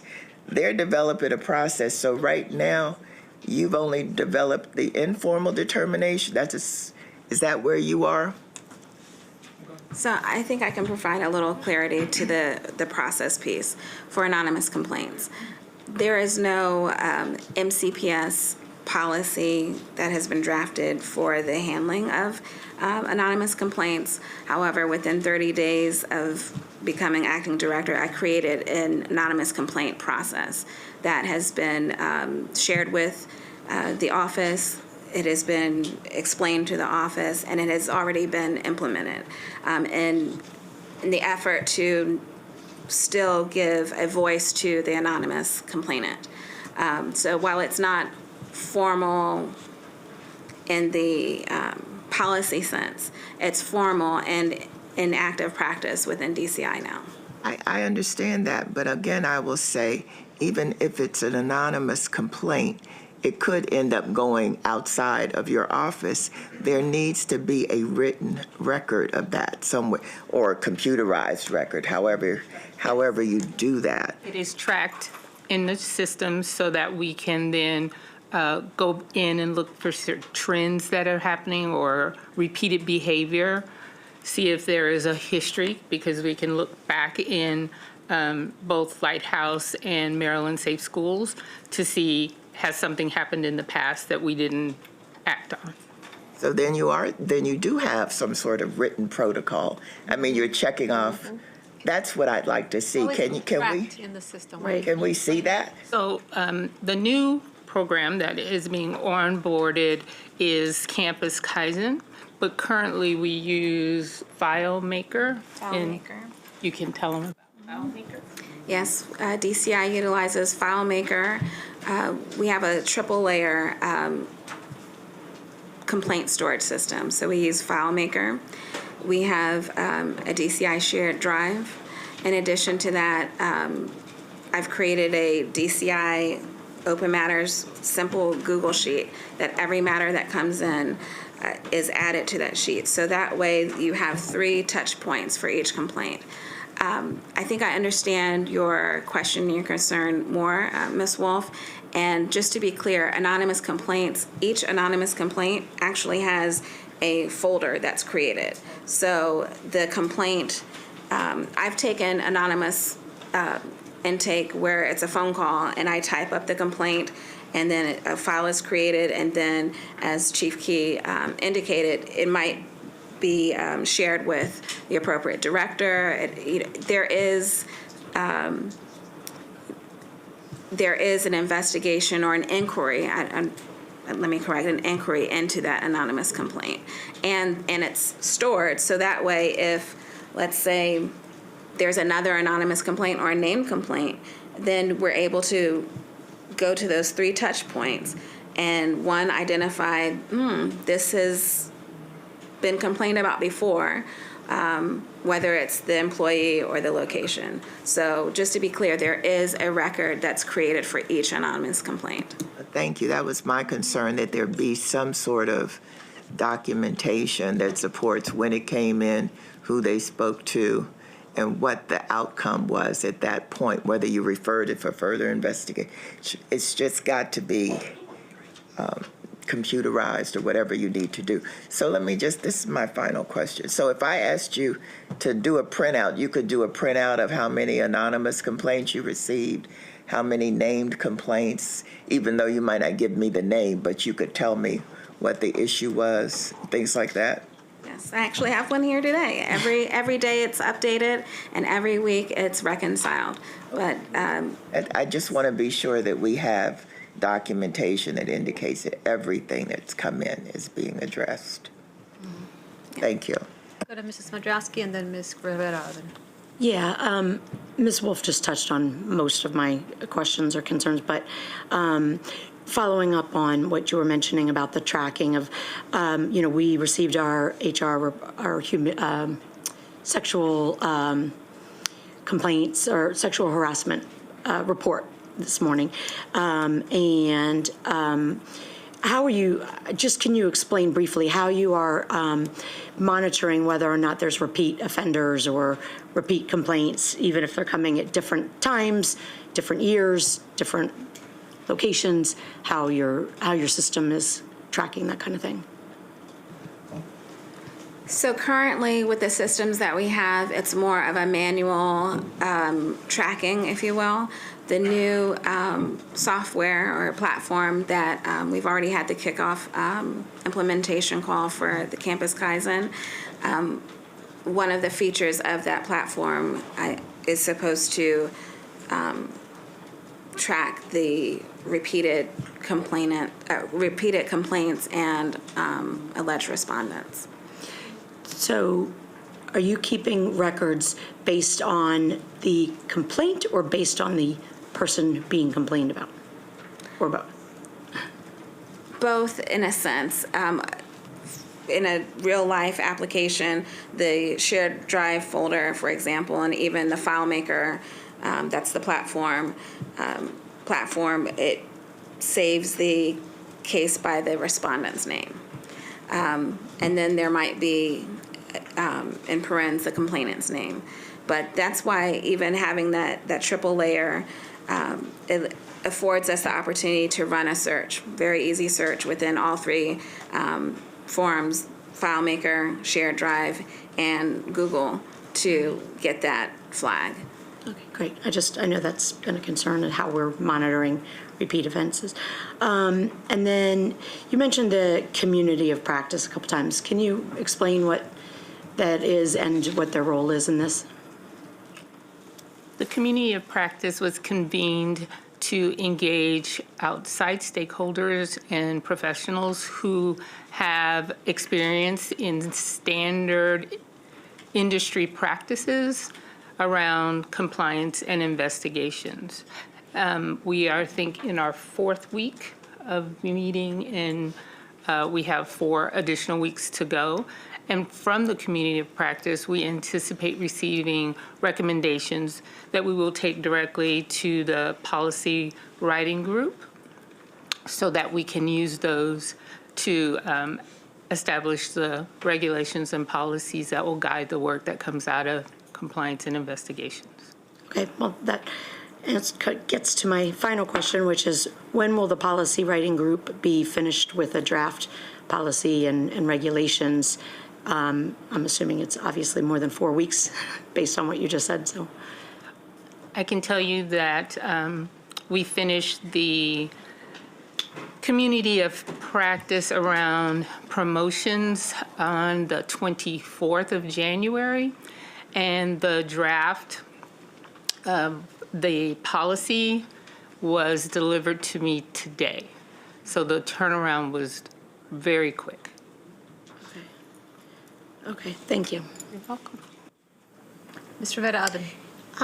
Yes, thank you so much for the work. Stacey, I know you said that DCI has limited personnel to do a lot of this. So I wanted to talk a little bit about that, because I think it's important to understand that you don't only just get certain kinds of complaints, correct? You get harassment complaints, you get bullying on the job, you get different kinds of complaints. So I guess what I'm looking for is kind of the process when somebody makes a complaint. When you call with a complaint, because you might not know about the form, because this is fairly new, a lot of the stuff that we're putting in to process, then somebody in your department helps that person fill out the report, like do the vetting and fill it out? No. Or okay, so I call. I know nothing about going on the website. I call, I said, I'm having an issue, right? And then I guess for me, there's different levels of issues. You know, I have somebody who eats my lunch every day and I told them not to and it's harassing me. Versus I have somebody who is sexually harassing me on the job and it's a supervisor. So I guess where I'm going with that is, do you have levels of critical, like a triage? Who does the triage and how do you do it? Okay, so I will answer that in 2 parts, maybe 3. So the initial call, notifying DCI of the complaint. Sometimes it does come in that way. It's just explaining this is what's going on, this is my complaint. And then, our first line is typically our administrative staff. And so they will, take in sort of the intake notes, if you will, and then they will provide the appropriate form for them. Again, we're not worried about form over function. We're not expecting people to know exactly, which link or which form. So they will provide the form, usually by email, to the complainant and give, basic directions on here's the form, fill this out, send it back to us. And even in that initial call, and definitely when we receive the completed form, they receive that standard acknowledgement of receipt of complaint. If you have someone who, even though they've identified themselves, but then they're nervous about filing the complaint, they are directed to Lighthouse or Maryland Safe Schools and explain that, especially with Lighthouse, there's an ability to receive updates or provide documentation with that complaint. Because naturally, if you emailed it, then you would no longer be anonymous. So that's sort of the intake piece. DCI assists with, don't worry about it, we'll figure out the form, we'll send you the form. And sometimes as the initial review develops, it might appear that, this wasn't necessarily, let's say, a workplace bullying, maybe this is a different type of complaint. That will be handled on the DCI side of things. So that's sort of your first question. Mm-hmm. As far as I've forgotten your second question. The triage. The triage, my favorite word. So I created a triage process around November to manage the inflow of complaints. Prior to then, complaints just came in and were assigned. There was no written understanding of how complaints were assigned. And so it was very evident that there needed to be a vetting, a process, a prioritization, and evaluation of each complaint. And so that triage was created to evaluate, we have the receipt of the facts, a review of MCPS policies and regulations, also looking at whether it is a complaint that, based on the subject matter, is this more of a school-based or director OSSWB inquiry required or otherwise, and then also assessing the time-sensitive nature of the complaint as well. It's important to understand that in doing this work, language matters, and not every complaint will result in a formal investigation, but every complaint is evaluated, and part of that initial evaluation is our allegation review. And so part of that allegation review implements that triage process. And just for clarity purposes, because I'm trying to understand, because one of the things was the whole issue with anonymous complaints, that it was our practice not to go further with that. So I just wanted for clarity purposes. So the person says to you, I want to remain anonymous. So then the process would be for them to go to a different avenue versus with MCPS, because I guess if I put myself, in somebody's shoes, I would say, but I don't want to talk to anybody else. I want this to be done by you guys because you guys are my employer. So I don't want to talk to the other avenues. Is there a way to assign somebody with an anonymous complaint? I don't know, an anonymous email, for example, or a number or something that it guarantees their safety of their identity? We are not there yet. We're not there yet, but again, no complainant is turned away. So even while we offer, the avenues of Lighthouse and Maryland Safe Schools, it will be addressed in some manner through DCI. That is just offered as a choice because some people may feel more comfortable having that hotline in complete anonymity. Also, Lighthouse allows them to upload documents and have that exchange of information. We have also received anonymous complaints from, I guess, anonymous or self-created type email accounts. Even if it's anonymous, it will be addressed. A record will be created. It will be logged in all 3 levels, and the inquiry will take place. And the last thing I was going to say is I know you have worked formally on a way for anonymous complaints because there is no written policy on it. So I guess my hope is that all that work will come to the policy committee. And with the folks in the community of practice individuals, I'm still trying to have an understanding. You mentioned a couple of them, but I think it would be helpful to know exactly who they are and exactly what was the mandate that they were asked to do. Clearly, we talk so much about transparency, right? It's kind of like the favorite word in town.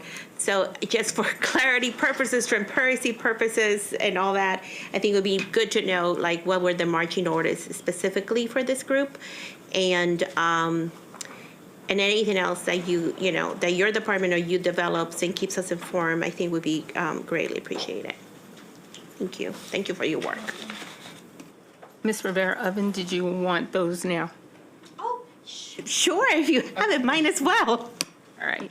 So Dr. Juliette Rouge from George Mason University is an adjunct faculty at the Carter School and dean at the School of Security and Global Studies within the American Public University System. So she is the facilitator for our group.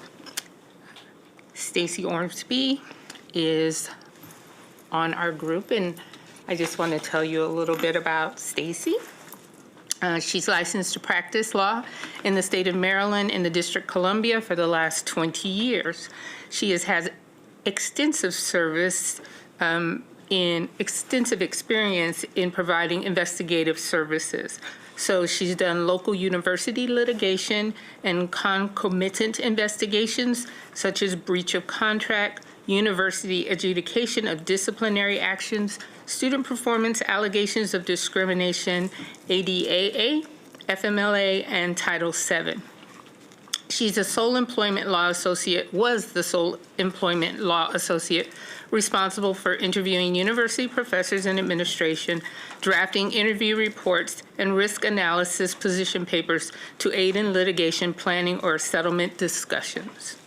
She also did work around white-collar internal investigations in response to federal and state subpoenas. She looked into Security Exchange Commission, broker-dealer fraud, Ponzi schemes, pyramid schemes. She was designated lead DC associate for bi-coastal investigation of employee conduct and potential corporate securities violations. She has extensive forensic accounting, utilized to analyze financials, yields, stocks reports, and sources of funding.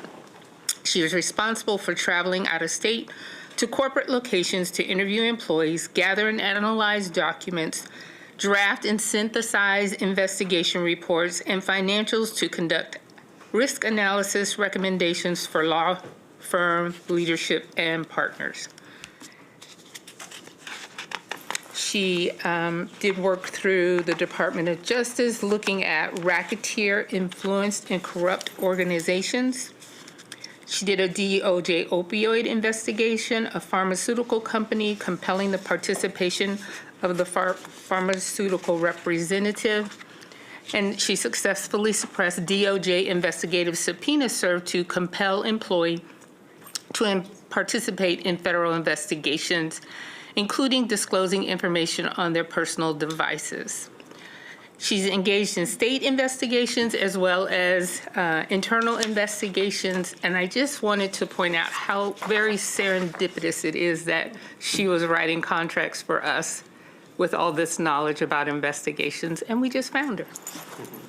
So Thank you. Does that answer your question, Ms. Rivera?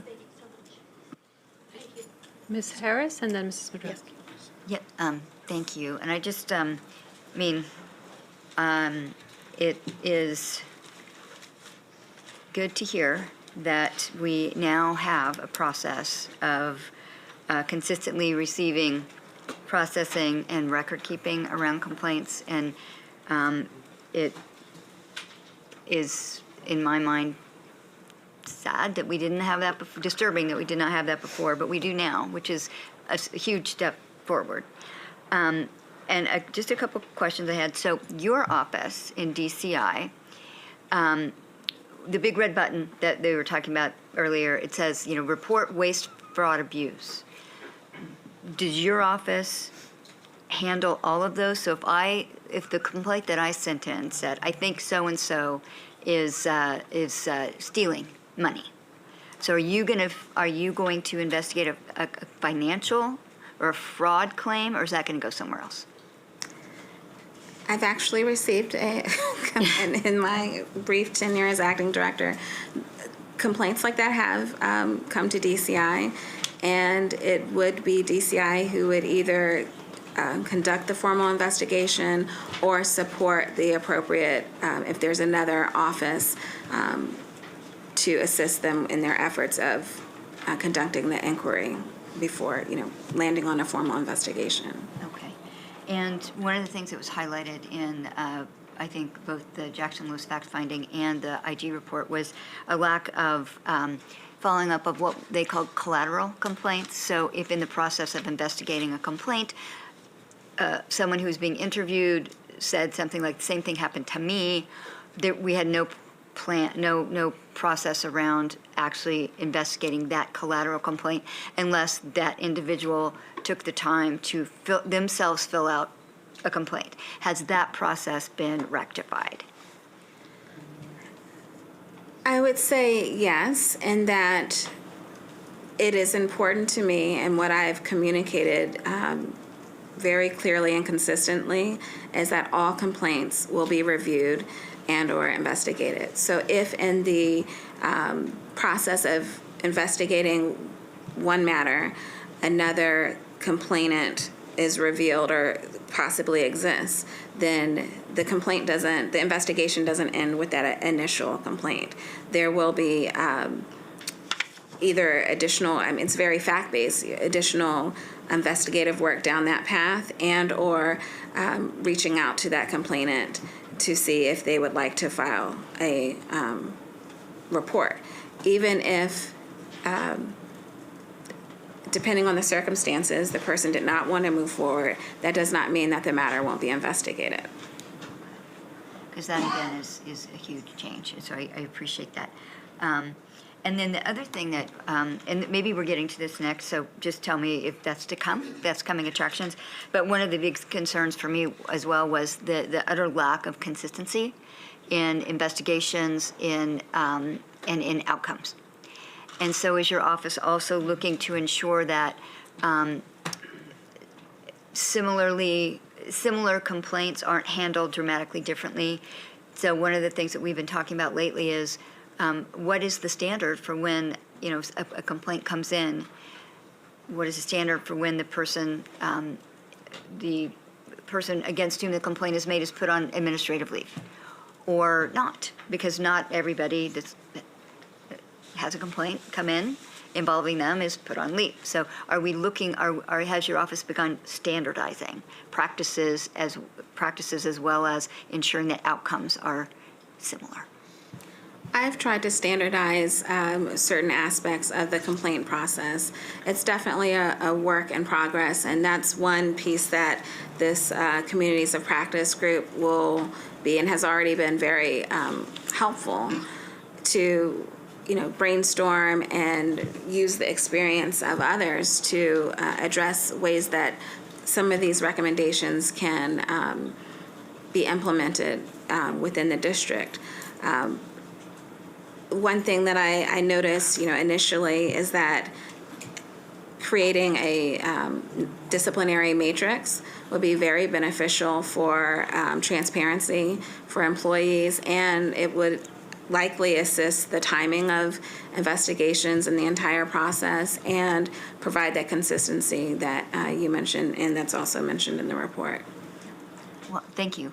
I'm assuming that work will also be coming through Policy Management Committee and helping to formalize just exactly the kind of things that you're talking about, which are, and I just can't emphasize enough that the work that you're doing and the way you're approaching this work now is industry-based best practices.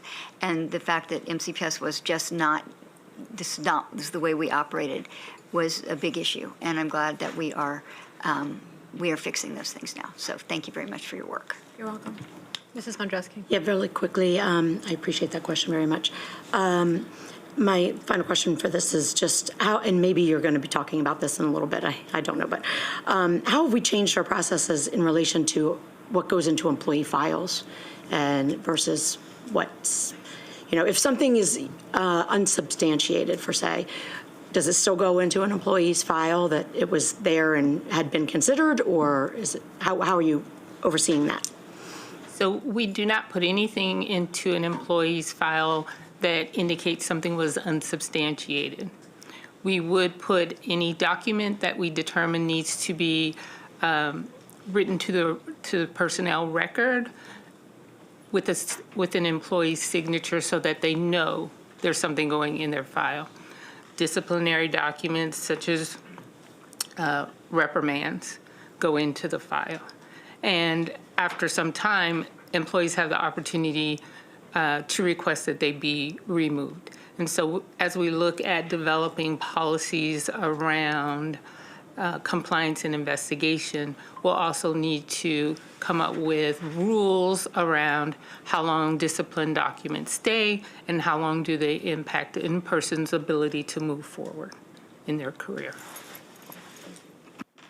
Just one quick follow-up question to that, very directly. So even if a complaint comes in, you open a file, you process, and you maintain that record, the finding of the investigator is it's unsubstantiated, so there's nothing like that is going to go into an employee file, but you still keep the complaint file just so that we have the record that even though nothing is going forward into the employee's file, you still have a file. Yes. Okay, great. Thank you. I had a few questions. Could you share with us, remind us, the sexual harassment report that we get? How is that being enhanced, or has it been enhanced so that it provides more information so that the board is able to kind of monitor? I think it's pretty bare bones. Like repeat offenders. So the report, the EEOC report, is a report that we give you with the ADA and the harassment. And you're asking for additional detail, or? It has like number of sexual harassment claims in the past X number of months, but the board only sees, okay, there were 2. Is that being enhanced at all to provide additional details so the board is able to better monitor sexual harassment claims in the system? Certainly it can be. I would imagine that we'll get some recommendations out of the community of practice, as well as recommendations that may come from the assessment that the external company would do. But just something that we could do in the interim is indicate whether it was substantiated or not, so you know what the outcome was. Thank you. We mentioned capacity for the DCI office so that they can do this work effectively. Mr. Hall, can you remind us about the budget allocation that we have in place so that we can increase the capacity as needed? Yep. So we've already increased the capacity through some temporary part-time people just to make sure that the work keeps moving. But we're waiting for some the community of practice and some of these other additional professional pieces that we are going to lean on to kind of guide that work. But we did put $500,000 in the budget request of new money that would be earmarked specifically for DCI, and then it's just a matter of determining the best use of those dollars. And I just wanted to clarify, we talk a lot about the anonymous complaints not being investigated previously. Is that the case, or were they not investigated consistently in the system? I think the report said that there was a practice not to investigate anonymous complaints, but I wasn't sure if that was at all, or there just wasn't consistent investigation. I wasn't here during that time, so I really can't answer, but I do know that investigating the anonymous complaints was not part of the regular practice during the few months that I worked with the previous director. Thank you. Ms. Yang.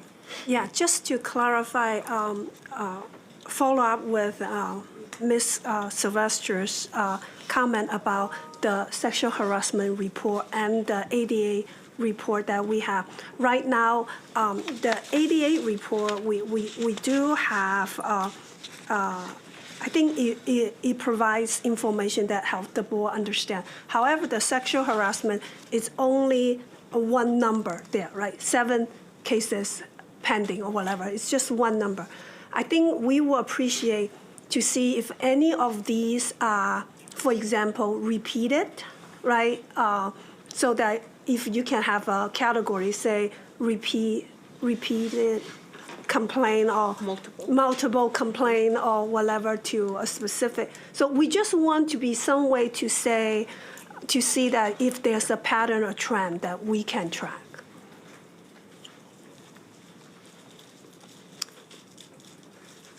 Is that it? And also, like right now, what we're seeing is whatever is open case, right?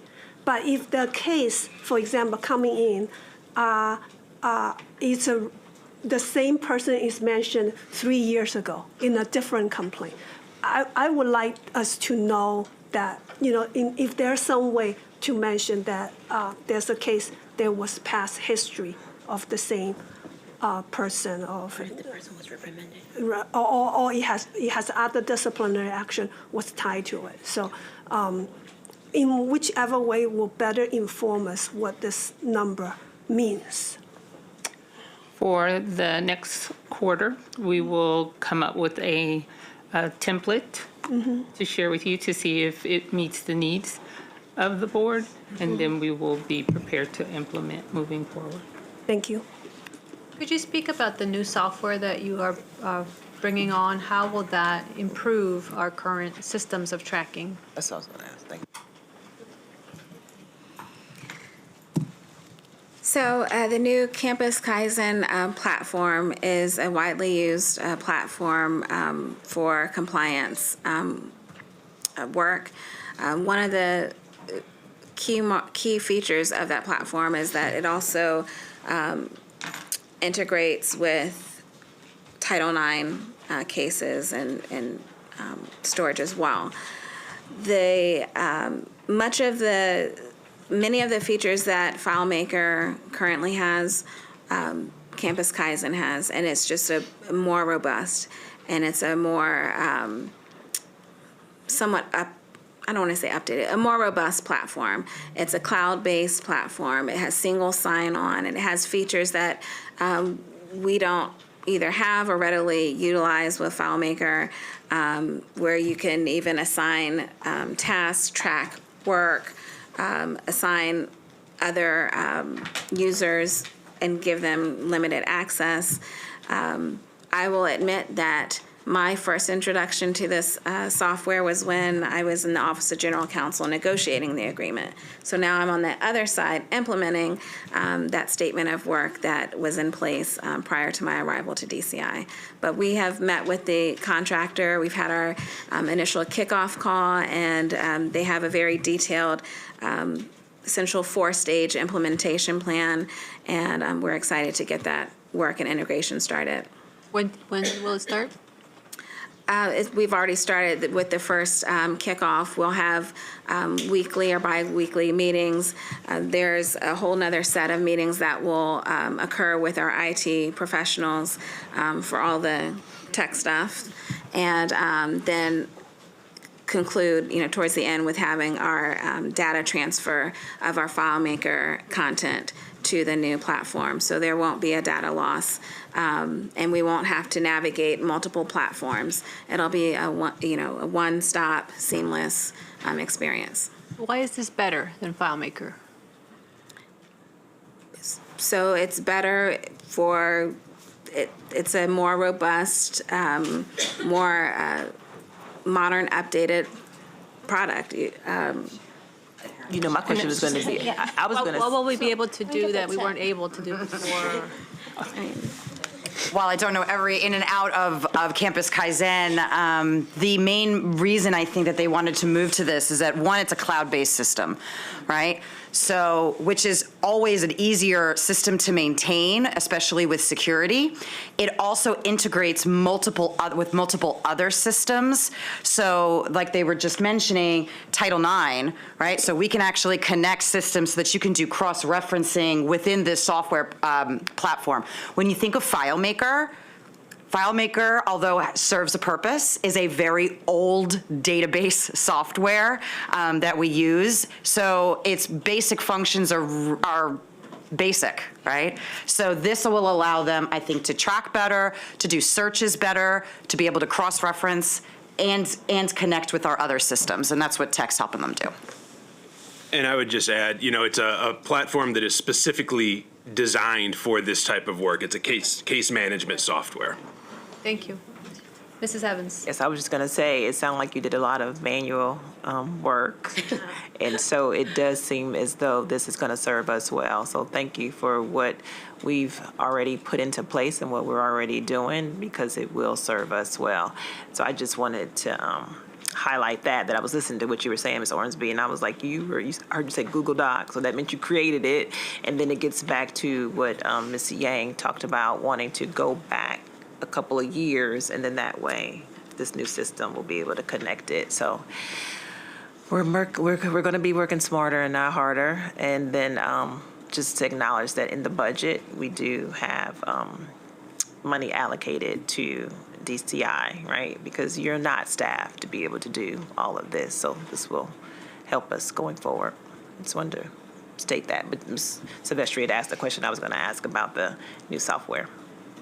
Ms. Trevetta-Oven? Just to quickly follow up, we're not gonna, I don't want to put you on the spot, but you are kind of the expertise person in this room about this. And I just kind of want to get an idea about staffing. We're not going to wait till community practice comes out with all the recommendations for us to say how many people we're going to hire. So surely there has to be a standard. You have so many employees, you should have so many folks in this capacity. So I just want us to ensure that there's not going to be a delay in making sure that you have the staff you need to be able to do your job, at least in the most efficient, minimal way. And I know that, we had very little, and we have to go from here to here. But I just wanted to make sure that, that is not a delay at all in order for you to accomplish what you need to accomplish. So we're not in this situation again. So we will continue to use TPT work to move us through the implementation of Campus Kaizen. And then once we're done with the RFP and we have recommendations, we'll utilize the technical support to refine the job descriptions around DCI before we then begin our permanent hires. So we'll be staffed with TPTs who, for instance, are professional investigators, but we won't fully staff until we have the RFP and technical support. And we have the draft of the RFP ready. Ms. Harris? Yeah, I do appreciate you saying that, because one of the conversations that we've had multiple times is that we're a very large organization. We're one of the largest employers in the state of Maryland, and human resources is a profession. Recruiting is a profession. Investigating complaints like this is a profession, yet we have not put professionals in those roles. And so part of our job now is to make sure, with the help of the technical experts, when we write those job descriptions, we write them to attract and require people with the expertise we need to do the work. So that, as you just said, we don't want to hire a bunch of people now until we actually have our arms wrapped around exactly the qualifications that are needed for each of these roles. And that, to me, that is one of the, I don't use this word very often, but that's one of the non-negotiables in what the board expects now, given where we have been, the fact that the system has long known and had recommendations more than once about how we needed to professionalize this work, and we didn't do it.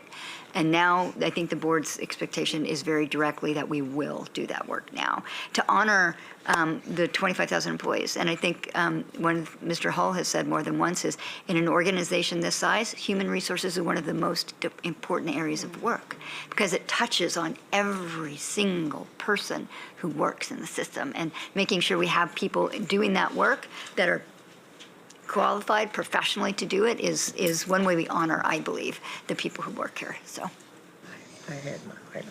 Ms. Wolf? Just a question about the temporary part-time. So are you using an investigative firm? I'm trying to figure out where you're getting the people from that are serving as temporary part-time employees doing this work. Retired investigators, some from Montgomery County PD. Yeah, many, we have deputized our TPT staff. They're former Montgomery County Police Department investigators who have extensive experience in the Internal Affairs Division.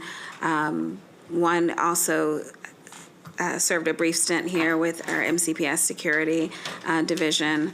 So they come in with extensive investigative skills, experience, and it's just a matter of learning the nuance of MCPS and applying our policies and regulations to their investigative efforts.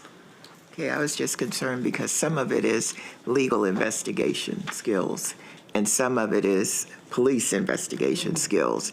So I wanted to be sure that you actually have the type of people that you need in temporary positions to do this work. So thank you.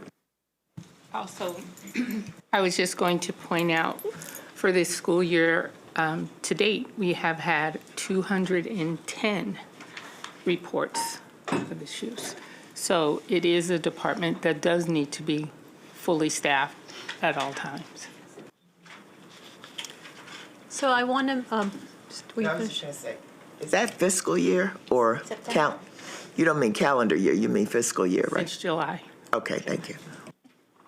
So I just wanted to go back to the county IG's recommendations just to make sure that we covered everything today. And so the first one was MCPS does not have a comprehensive protocol addressing receipt, evaluation, tracking, and dispositions of complaints. Do we have that now? Yes. You want me to go back over? Just discuss. Yeah, just, You want me to go back over? no, Okay. just make sure we Yes. checklist. We're checklisting. Okay, yes. MCPS Department of Compliance and Investigations does not follow defined criteria when determining what actions to take with complaints. Criteria. So that's the analysis piece. And when we're looking at assessing who should be doing this investigation, if it is actually an investigation, that analysis, but then also the matrix piece where we are identifying what the impact was, what misconduct it was, so that as we are assigning dispositions moving forward, we can say, oh, when this happened, we did this, this, and this, so that we are doing fair and equitable dispositions. Did you want anything to add? No. I would say yes, and also to that point, the triage. Okay. That's been implemented. That DCI does not have comprehensive policies for conducting and documenting investigations. Correct. We talked about that, and we're in the process of, As soon as the committees of practice finish, they'll go to the policy writing group, and then eventually to the policy committee. correct. That electronic case files lacked evidence that DCI consistently followed sound investigative practices. So the forms that Stacy has created, the processes that she's documented, and then, of course, the onboarding of the new software system. How will you address consistency again? Can you, and I think Ms. Rivera Alvin brought it up, but. So in a day-to-day format, consistency looks like for the office now having each case file look the same. It should have the same folders. Every complaint should read the same, an investigative plan, investigative report, emails related to, material emails related to the complaint. So that's a work in progress, but that is something that, at least for the past few weeks, has been communicated that each file must be consistent. Thank you. And the final recommendation was that previously identified deficiencies in DCI have not been addressed by MCPS. And so I think those are the reports that have been generated. Have you looked at those reports? Are there any recommendations that you are implementing? Yes. Looking at the one that came out of OHRD and the one that was done externally by the Howell Lavelle law firm, I think the first most important step was getting the right leadership in the department. So having Stacy there with her experience, varied experience in investigations, really kind of set the course for us to begin to make corrections. And then the number of TPTs that we've hired so that we can get through all the new cases, but also we were still probably between 50 and 75 cases that are still carryover from the previous school year. So yes, there are things in there, particularly around job descriptions and in industry standards that we will be using as we move forward with really doing a course correction in the department. Thank you. I just have one clarifying question. Well, one clarifying question. TPTs for our viewing audience are temporary part-time employees. So I just keep saying it and I'm like, I don't know if everybody knows what that means. So I just want to throw that out there. And then I do want to clarify sort of your response to Ms. Harris's question about ensuring consistency in determining, like, when does somebody get put on administrative leave? When does somebody get told about the fact that they're being investigated, or, you know, all of those type of things, making sure that we have a standards of our investigations as well as the discipline and things like that. Is that going to be done through part of the policy aspect of it, the regulations aspect of it, something you all are just going to make your own form for, or ideas for? So with regard to assigning people to be on administrative leave with pay or without pay, there are guidelines in the contract that give us broad direction on what to do. And then there is also information in the code of conduct around that. So again, that's an area where we're working very hard to standardize the reasons that we put somebody out and what the impact is to the office where they're being disciplined or investigated. Okay, thank you. Ms. Wolf? No, so I just want to be clear in regard to Ms. Silvestri's comment. So I wrote down 4 things for the investigation because I categorize everything. So you said complaint process, you felt, yes, that's been implemented. Now you're saying how decisions are made. I thought I heard you answer yes, but that's still open because that's part of the community of practice work, right? That's correct, but we have put in a matrix in place, so we're just trying to standardize our practice currently, and then we'll of course take direction and recommendations from the completed community of practice and then the professional organization that we contract with. Okay, but I just want to be clear because we have to discuss this further this week, that we can't say, yes, that's been implemented because we still have a part of that work that we're still doing. Okay. So it's in progress. Okay, so the documentation part is done because of the new software. And then staffing needs and oversight, that's part of the community of practice work that's outstanding. So, okay, I just wanted to be clear when we go, you know, further this week that what we're saying is actually accurate. Thank you. So you have identified the ways for people to report. One thing that came up a lot was that people had emailed and the email retention policy, but this is the right way to report with the various avenues that you have outlined here. But you have also changed the email retention policy. Mr. Hall, can you talk about that? That is correct. As of, I believe, February 15th, the policy will move from 1 year to 3 years. So all emails for all staff will be retained for a minimum of 3 years. And certain offices would have unlimited, like OGC, for example, the Office of the General Counsel. Okay. Again, this is the proper avenue to report. But if someone wishes to send an email, of course, we want to be able to retain that as long as possible. Yep. As Ms. Ornsby said, anything that comes to us in any format is looked into and analyzed to determine if it requires a full investigation. I wanted to ask about Lighthouse. Who can answer questions? Any enhancements to our Lighthouse process? So, as you know, Lighthouse goes to the board and to the Director of Internal Audit, and then so we have worked closely with her to figure out how that process is going to work. And so she would receive any complaints that come in through Lighthouse, personnel, financial, whatever it may be, and then she is in charge of making the determination to, if it is a personnel matter, refer that to DCI. If it is a financial matter or otherwise, to look at it internally or determine the correct course of action. Is that a new process or? That was the process, I guess, that was already in place, but I think we've kind of codified it and just made sure that we're all on the same page. So she was already sending them, if there are personnel matters, up to DCI. We also have now added my office into that as well. And so it used to only go to the Director of DCI. Now she's sending it to the Director of DCI, the Chief of Human Resources, and to the Executive Director in my office. Important point. Ms. Webb. So MJ, who is the head of the internal office, audit office, is here. So I don't know if she wants to come down and add anything to that about the upgrade she might have made. But I think that additional people being copied in that is an important check and balance. Welcome. Thank you. Welcome, everyone. MJ Bergstresser, Supervisor of the Internal Audit Division Unit that I report to the Board of Education. And I do get the Lighthouse tips, and I work with Stacy's office and Ms. Key's office.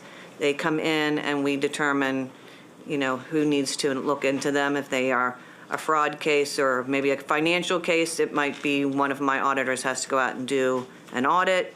If it's personnel or anything like that, then I would send that to the other departments. Anything to add about improvements or? So there was no written policy, when I started, but again, we had a protocol where I would look at them and make sure. Now we're working on a flow chart, an intake flow chart, so it's all documented internally, how we take them in, and then I'm doing a flow chart for when we keep it in the internal audit unit. There might be a complaint that we just need to send to a principal that they need to deal with their own personnel. It could be that we would send it to a director that they might want to look into an allegation or a complaint. So we're working on a written flow charts for both of those at this point. Thank you. I think one of my follow-up question for that to be is, how at any point, if a complaint is directed to a director or a principal, how we as a system is recording and documenting that investigation or inquiry, whichever word you use? So if it comes into the Lighthouse system keeps every complaint we've ever gotten since we started the contract. We have a follow-up, so we put in exactly, tell the person what the follow-up is, if it's going to be assigned to DCI, if it got assigned to a director, went to the principal, and then I make sure I find out and I follow up with them what happened, and then there's a section for the follow-up. So every step is documented in that system. So In other words, when the whole thing is completed, there should be a note say this is closed, case closed, finish with the process of. So Yes. we do have a way of tracking whether something has been followed up and go through the whole process of. Every case has the follow-up and at the end, what the outcome was. Thank you. Ms. Yang, I thought your question was going to be, if I'm a school employee and I complain to my principal that I'm being harassed, what's that process look like? What does the principal do with that information? Do they send them to DCI? What happens? It's a great question, and it happens frequently. And that complaint would be received the same as any other. Sometimes you have where another person will file the complaint on behalf of a coworker or colleague, and then we will do the intake, create the file, and then if, let's say, the complaint came in and it wasn't on the form, then we would share the form with, thank you, Principal so-and-so, if you can share this form with the employee and have them send it back to us. Again, if it's an anonymous complaint, then we follow the anonymous complaint process that I created. But again, even if a complaint is not filed directly by the complainant, it will be evaluated by DCI or the appropriate office location, school location. Mrs. Nadrowski? Yeah, that just made me think something. So if you have, and I don't want to start the whole conversation all over again, but if you are, let's say, a teacher and you are filing a complaint about your principal or somebody else, above you, how does that investigation come about so that the person who's been accused of, or, of whatever the action is, doesn't know and take further, exactly.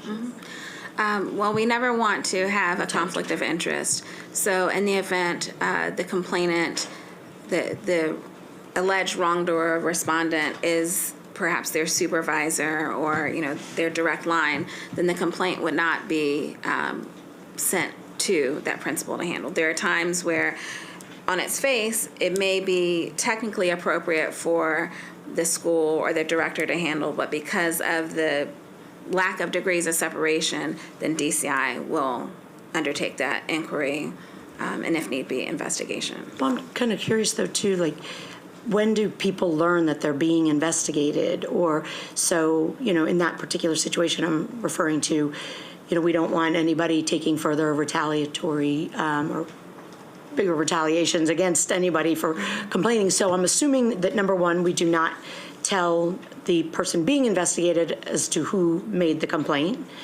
And I'm assuming that they are told, but I'm curious, do they get to know, or do you all look into it kind of behind the scenes, and then if it seems like it's going somewhere, you tell them?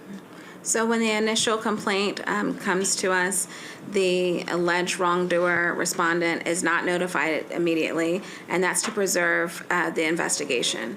We don't want people deleting. We don't want to compromise the investigation. Right. The respondent will be contacted and engaged once the investigation has progressed to that point.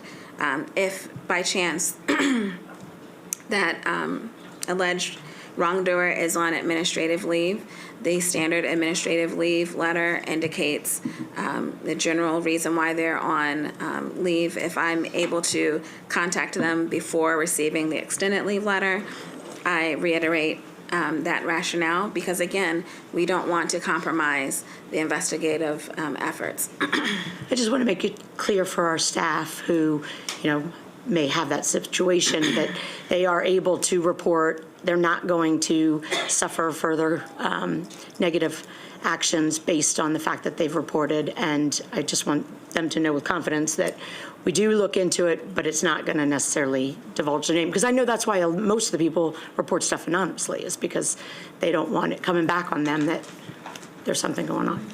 But I must also be clear that while the district does use its best efforts to maintain confidentiality, there's an equal due process right to the alleged wrongdoer, knowing what they've been accused of, and once it gets to that stage, when they have their formal interview, more information is shared with them.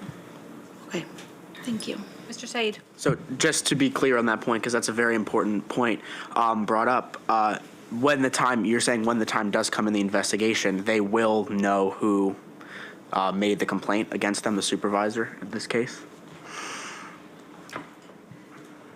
I don't like to speak in absolutes when it comes to complaints, because they're very fact-based and nuanced.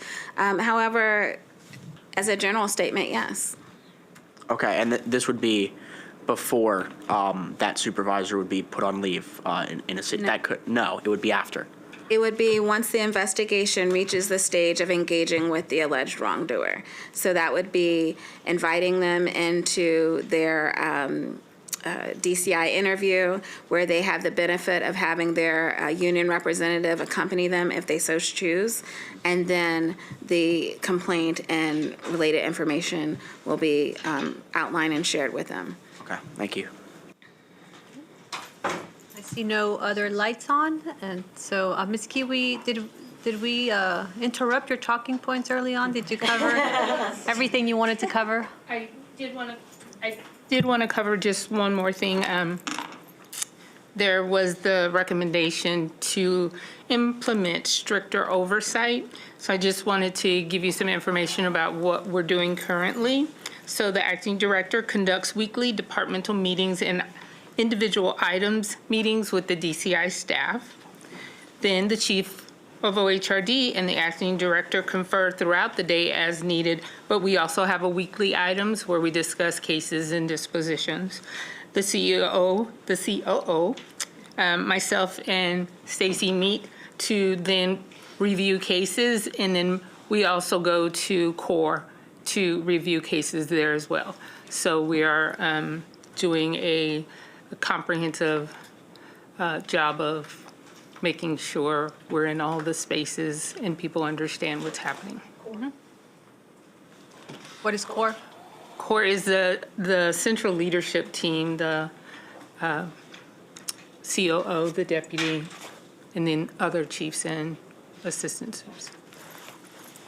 Thank you for that, and really emphasizes the need for operating procedures, for policy, for regulations, so that no matter who is in the seat, people are clear on what they need to do to keep consistent implementation of all the things that we are improving upon. So thank you so much for the presentation. I really appreciate. We're going to become best friends, because this is very important in terms of regaining the trust of our staff and community.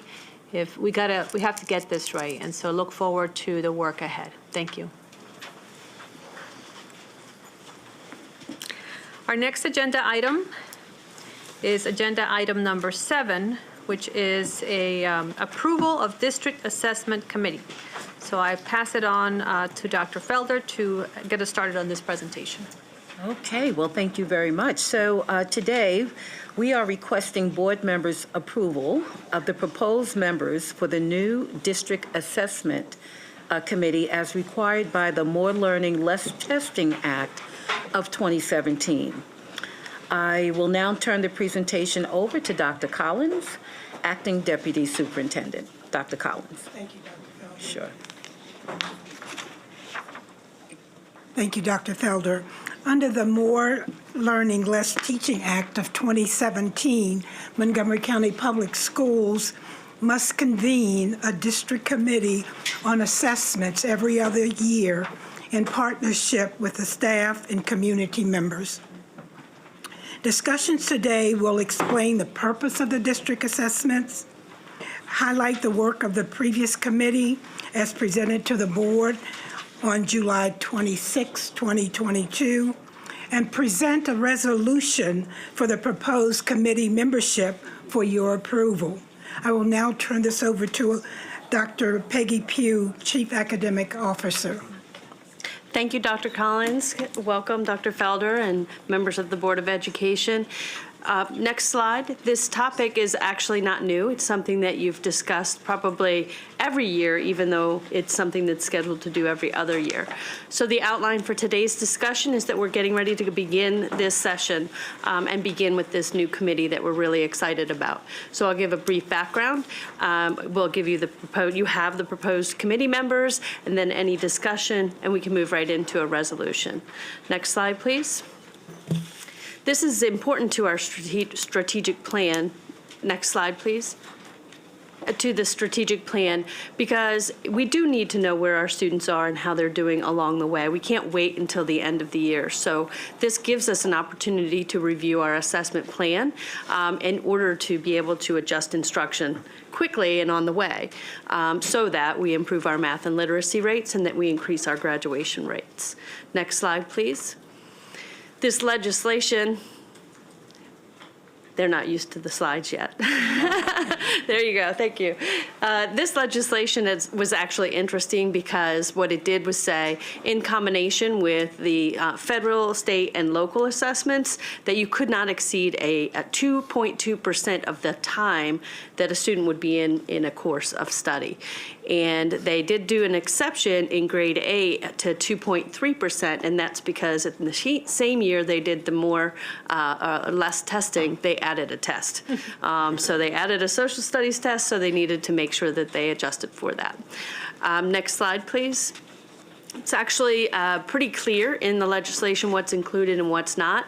It's all of the things on the left that we're requiring as a district for a particular grade level that includes all students. And so assessments that are not included would be those things that teachers use at end of a course, or end of a unit assessment, and also even some of the national assessments, AP and IB and SAT, because they're not required for every single student and not every student participates in them. It was also important, they made some adjustments that assessments that are required as part of IDEA, psychological assessments and things like that. Again, not every child takes them, but they don't need to count in that total percentage of time. Next slide, please.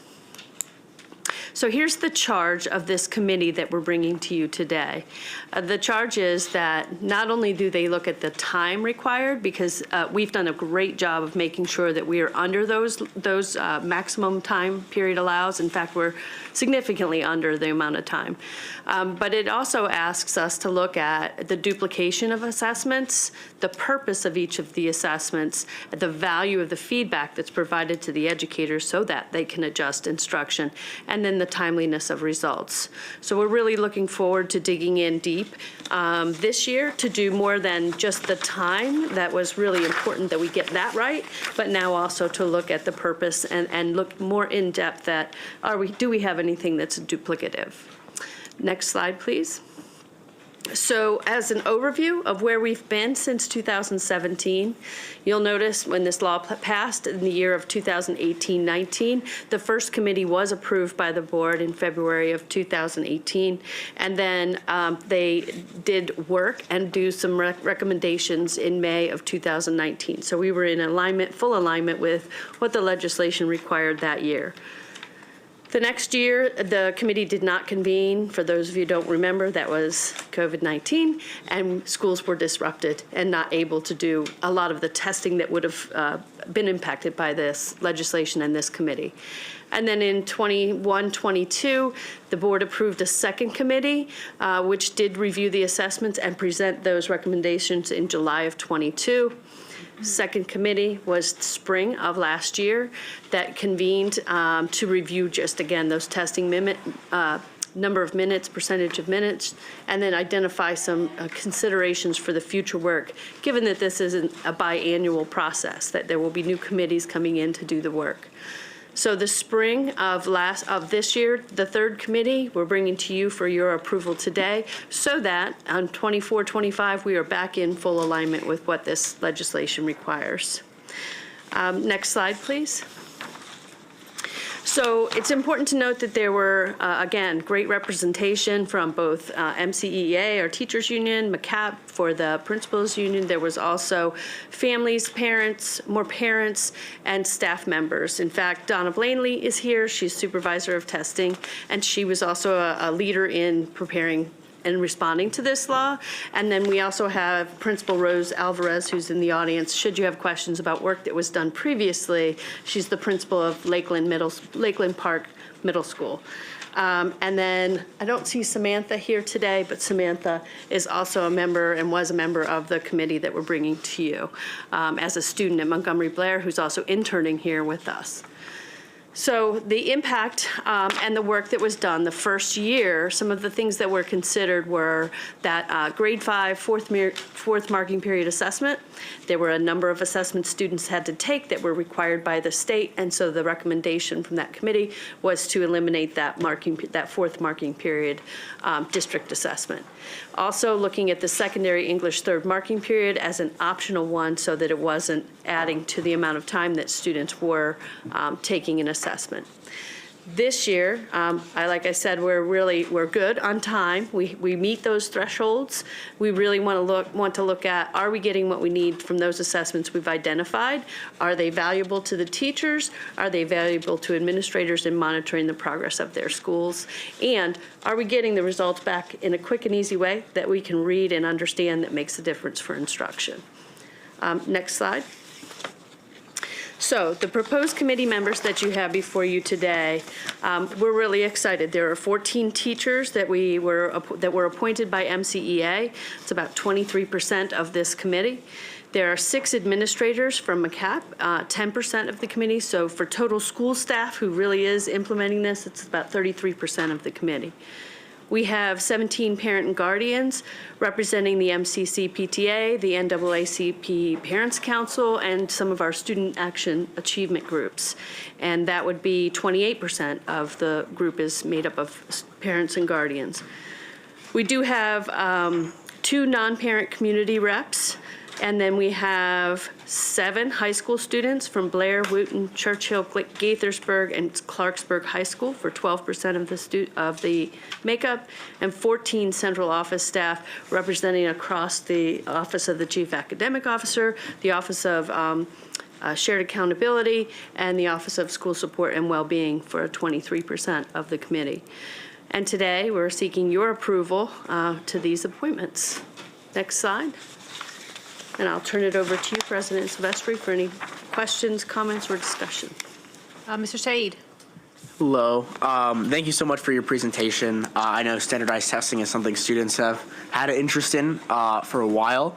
I will say it's definitely one of those things that I feel like we've made progress on and that I hear brought up less and less. But I just have a few really quick questions.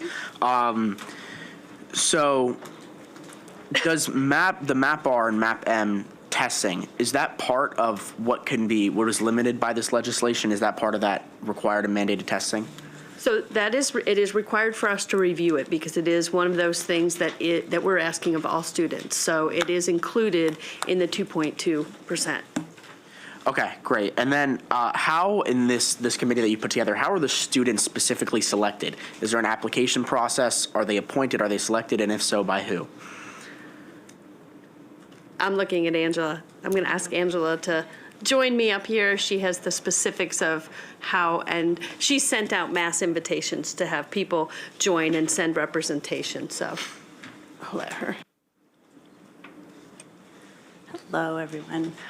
So our students were selected this time from our students who are involved in the Curriculum Advisory Assembly, and we had an application, and we were looking for a geographic distribution of students. Okay, so that's the curriculum advisory group that was already put together. So you looked at those students and pulled them. Okay, thank you. And then one last question. I know that there's new state. I don't know if you can answer this, but there's new state testing requirements that are going to be like some percent of students grade moving forward. So how is that going to impact this? Limitation on how much instructional time can be dedicated to mandated tests? Because I know that's a really big thing that we're going to have now for students moving forward. Yeah, thank you for the question, because it is new and it's a great opportunity to remind everyone that we now have end-of-course exams in science and social studies in high school that will count for 20% of a student's grade. In those grades that they're in, we'll have to include them in our review of what is required administration, because all students are required to take them. My assumption, right, just off the bat, is that we're still going to be under the threshold of what's required for the 2.2. But it will be one that will be considered, because we have to prioritize it over, because it is mandated, it is required for their graduation. So we will be looking at all other assessments to say, do we have duplication based on what that assesses? Okay, and then finally, and these could be follow-ups as well. I just want to see all the assessments that are currently given to students that are under these mandated tests that would be under this legislation. And then two, I know it says that you can't go above 2.2%. What number are we at right now? I don't know if you know that off the top of our head, but you can follow up if you don't.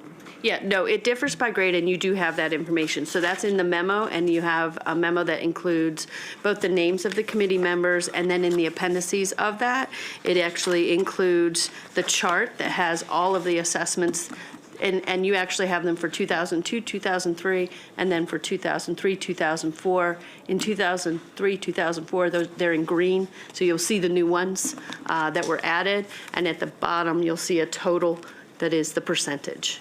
Okay, thank you so much. I appreciate it. You're welcome. Ms. Wolf? Yes, can I get a listing of who is on the curriculum advisory group and what schools they go to? Thank you. I don't have the memo in front of me, but can you remind me if you have an English language development teacher as a part of the committee? Yes, I believe you actually have the leader of the Delmy. She's on the committee. I just read, yes, Tamara Hewlett. Okay, great. Is the Thank you. director. Any other questions? If not, we have a resolution. I do. Would you like me to just do the resolution or the whereas? Whereas, yes. Whereas? Resolve, sorry. Resolve. Okay, resolved that the following individuals be appointed to serve on the District Committee on Assessments to meet the requirements of the More Learning, Less Testing Act of 2017. So moved. Second. All in favor, raise your hands. And that's unanimous with those present. Thank you. Thank you. Okay.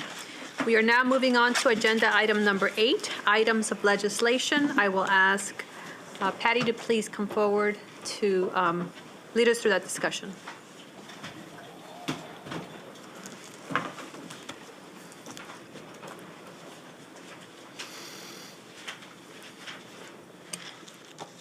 Good afternoon. Afternoon. So I just want to do a super quick kind of update on where we stand with the session, and then we'll get into the bills that we're going to discuss today. Currently, there are more than 2,100 bills that have been introduced this legislative session. Yesterday was the Senate bill introduction date filing deadline. Friday is the House bill filing deadline. It does not mean that bills can't come after that date, but they have to go through an extra step to be sent to committee after that time. So we should see the filing of bills kind of slowing down and then starting to go through the committees and crossing over the bills that are going to, have legs to keep going.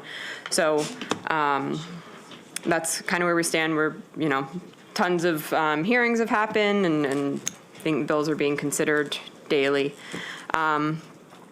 We've been tracking to the extent we can, and we'll look forward to keep doing that as the session progresses. In your materials today, there was a memorandum that had 5 bills that I was hoping to discuss with the board today to get some positions on. The first one is House Bill 25, which would prohibit public schools from maintaining in their libraries or media centers any sexually explicit materials, and that's in quotation marks. That is the language from the bill. The bill fails to define what that means. The recommended position from the administration is to oppose this legislation.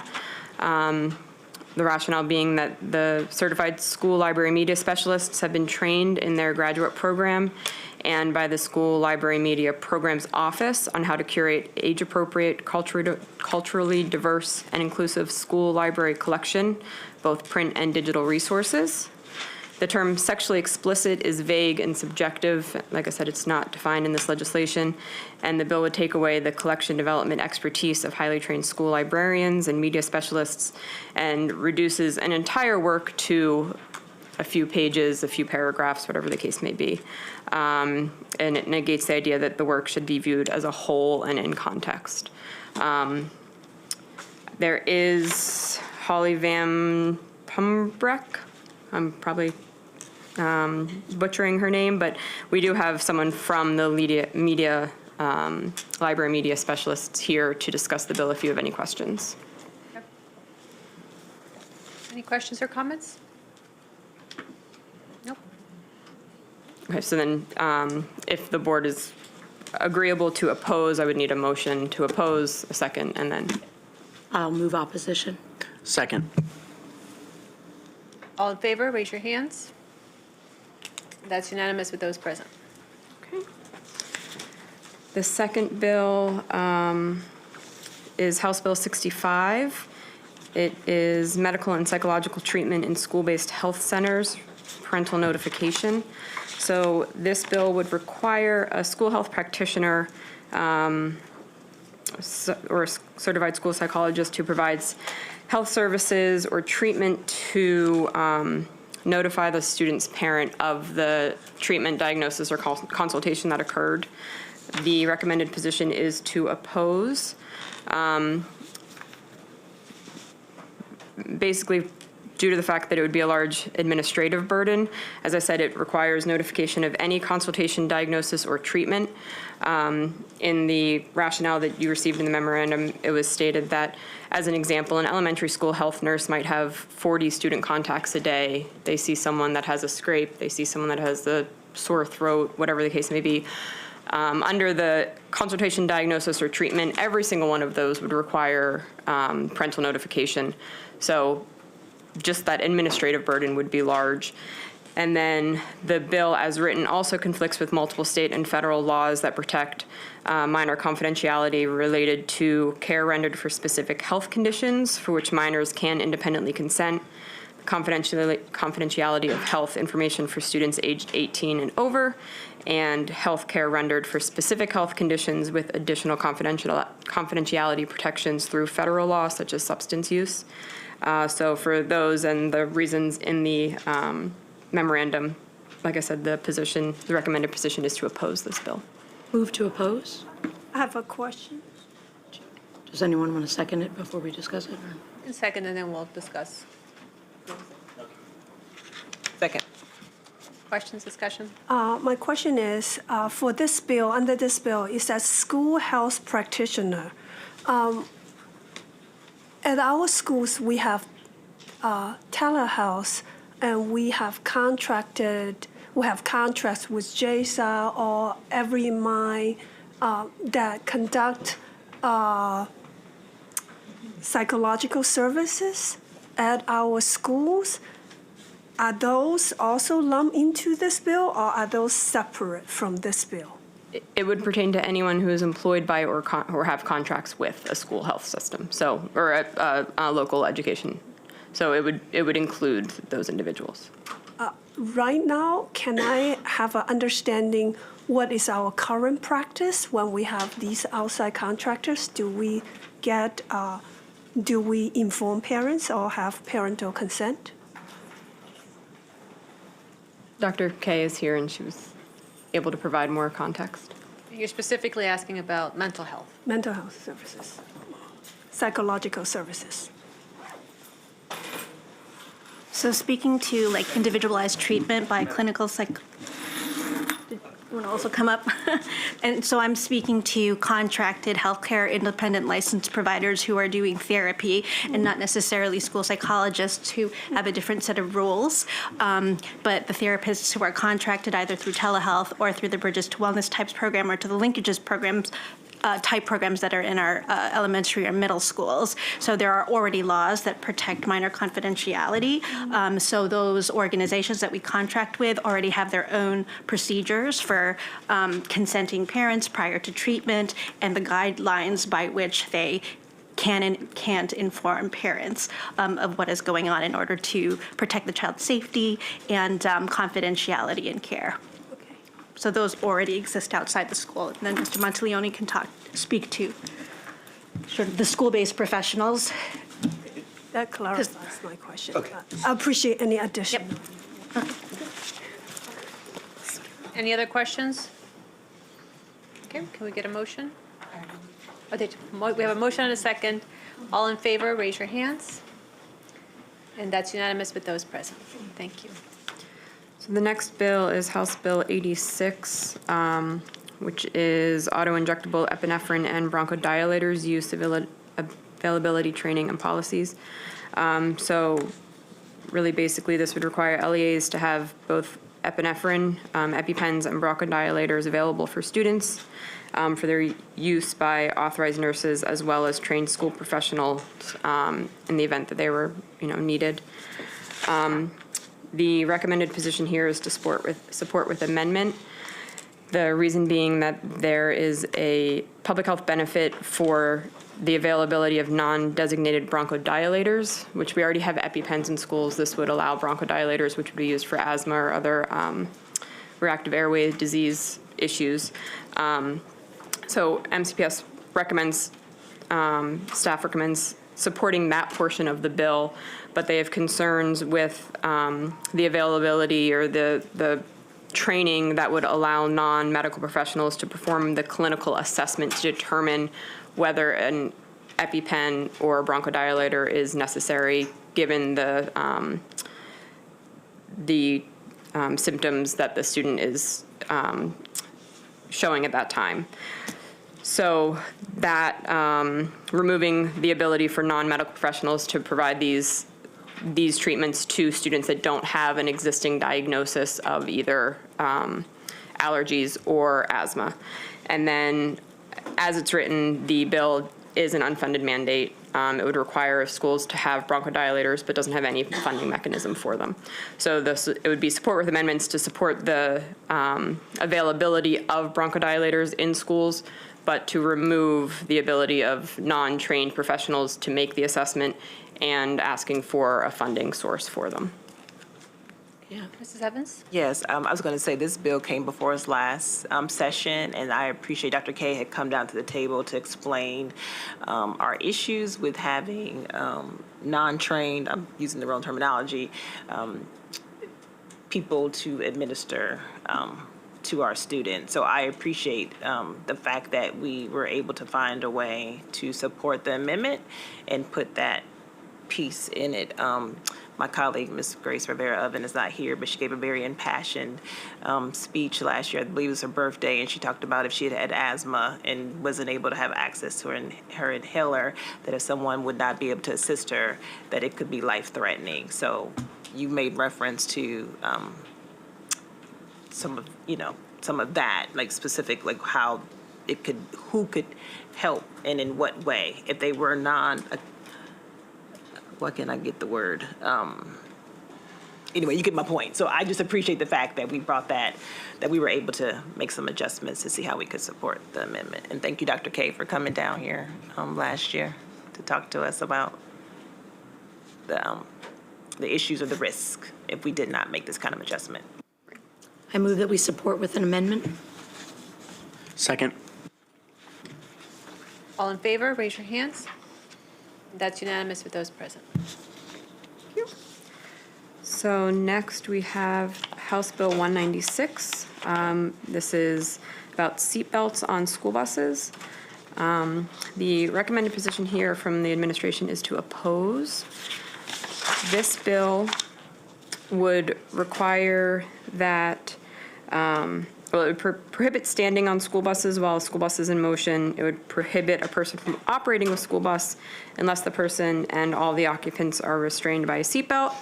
And then the kind of larger portion is that it would require that any school buses purchased after October 1st, 2024 be equipped with a seatbelt, and any school buses that are already in a fleet that don't have seatbelts be retrofitted with seatbelts by October 1st, 2026. So MCPS has been purchasing school buses with seatbelts since 2020, but we still have, I believe it's close to 900 school buses in our fleet that don't have seatbelts because they pre-exist 2020 and they are still within their usable lifespan. To retrofit these buses by October 1st of 2026, it's estimated that it could cost around $18 million. So while we agree with the safety enhancement of seatbelts, the cost that would be associated with retrofitting the buses is exorbitant. So the recommended position is to oppose for the cost reason. So it's an unfunded mandate? It is an unfunded mandate as it's currently written. I'll move opposition and then let. And I can second that motion. Ms. Harris? Yeah, as I mentioned this to Ms. Ersprung earlier, I would be interested in exploring whether we could support this bill with an amendment to make it future-focused only, to remove the retroactive impact, the need to retrofit buses that are already in the fleet, because it is an important public health measure. And if we could simply make that correction, I think it's a good bill. Yeah, oh, go ahead. Turn your light on. Turn your light. I thought that our current practice is to retrofit the buses that are coming in. So I'm not sure how. New buses. New buses, yeah. But that's not retrofitting. But okay, well, you're right. So you want to go back and do the Let's buses. remove the statement that we have to go back. Okay, but so what I'm asking is, aren't all the new buses coming in with them anyway? They are, but the bill would require all buses in the fleet not currently with seat belts. So any bus in our fleet purchased before 2020 does not have belts. Okay, but what I was thinking is maybe rather than amend it, is to take no position since all of our buses are coming retrofitted with seat belts. The problem would be that if this bill passes in its current form, we would have the obligation to retrofit the buses that we purchased prior to 2020. All right, that makes sense. And again, it seems like there are about 900 and the cost could be about 18 million to comply with that portion of the bill. Yeah. Thank you. Yeah. My other question about this legislation is, who's responsible for making sure that the students have their belts on?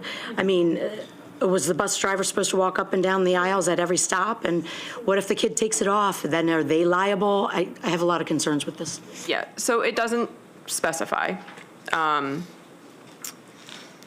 I think that if we go with support with amendment, the amendment is to remove everything other than the portion that requires seatbelts to be on buses that are purchased after 2024. So it would also remove the language about prohibiting driving while a seatbelt wasn't in, so if you're going to do support with amendment, I would remove everything other than the portion that buses after 2024 need to have seatbelts.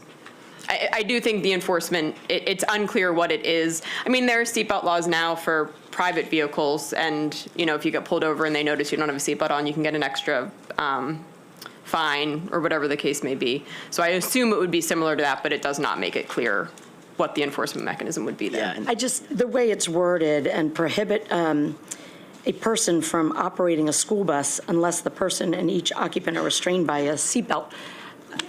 How do you require, and who's, I think that puts a lot of liability on our bus drivers, frankly, that isn't right. It's not fair, so. Yeah.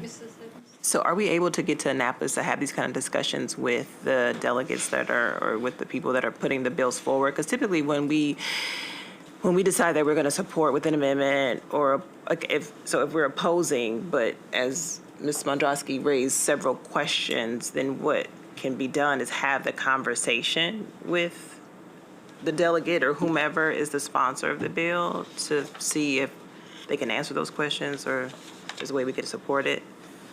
Yeah, and now that once the board takes an official position, then I can have those conversations with the bill sponsor to let them know what our concerns are and see if there's a way to move forward with the bill in a posture that we would be able to support. We also have those discussions in legislative committee with the other school districts, and I can assure you they're all going to oppose that because they don't begin to have the funds that we have. Yeah. And so the question, so I should have been more clear. The question wasn't necessarily for this bill in particular, but just in general for the bills that we're discussing. Right. That's where MABE gets their positions when we talk about it in legislation. And Patty's there to talk and say what she wants to too. Yeah, and I also have meetings with my counterparts in other counties and MABE on Fridays, and we discuss these just so that,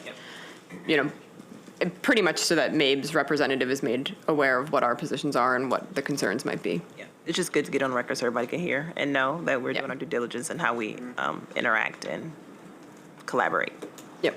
Mr. Hall? I would also just like to pick up on Ms. Smandrowski's point is, in addition to the fiscal cost, anything that would have a liability to make sure our bus drivers had every student on their bus compliant would be concerning. If anyone's been on a school bus, kids don't always do what they're supposed to. Yeah. I was just about to say, getting every single middle school student strapped up and every high school student is just completely unrealistic.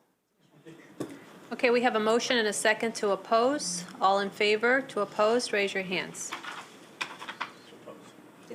And that's unanimous with those present. Thank you.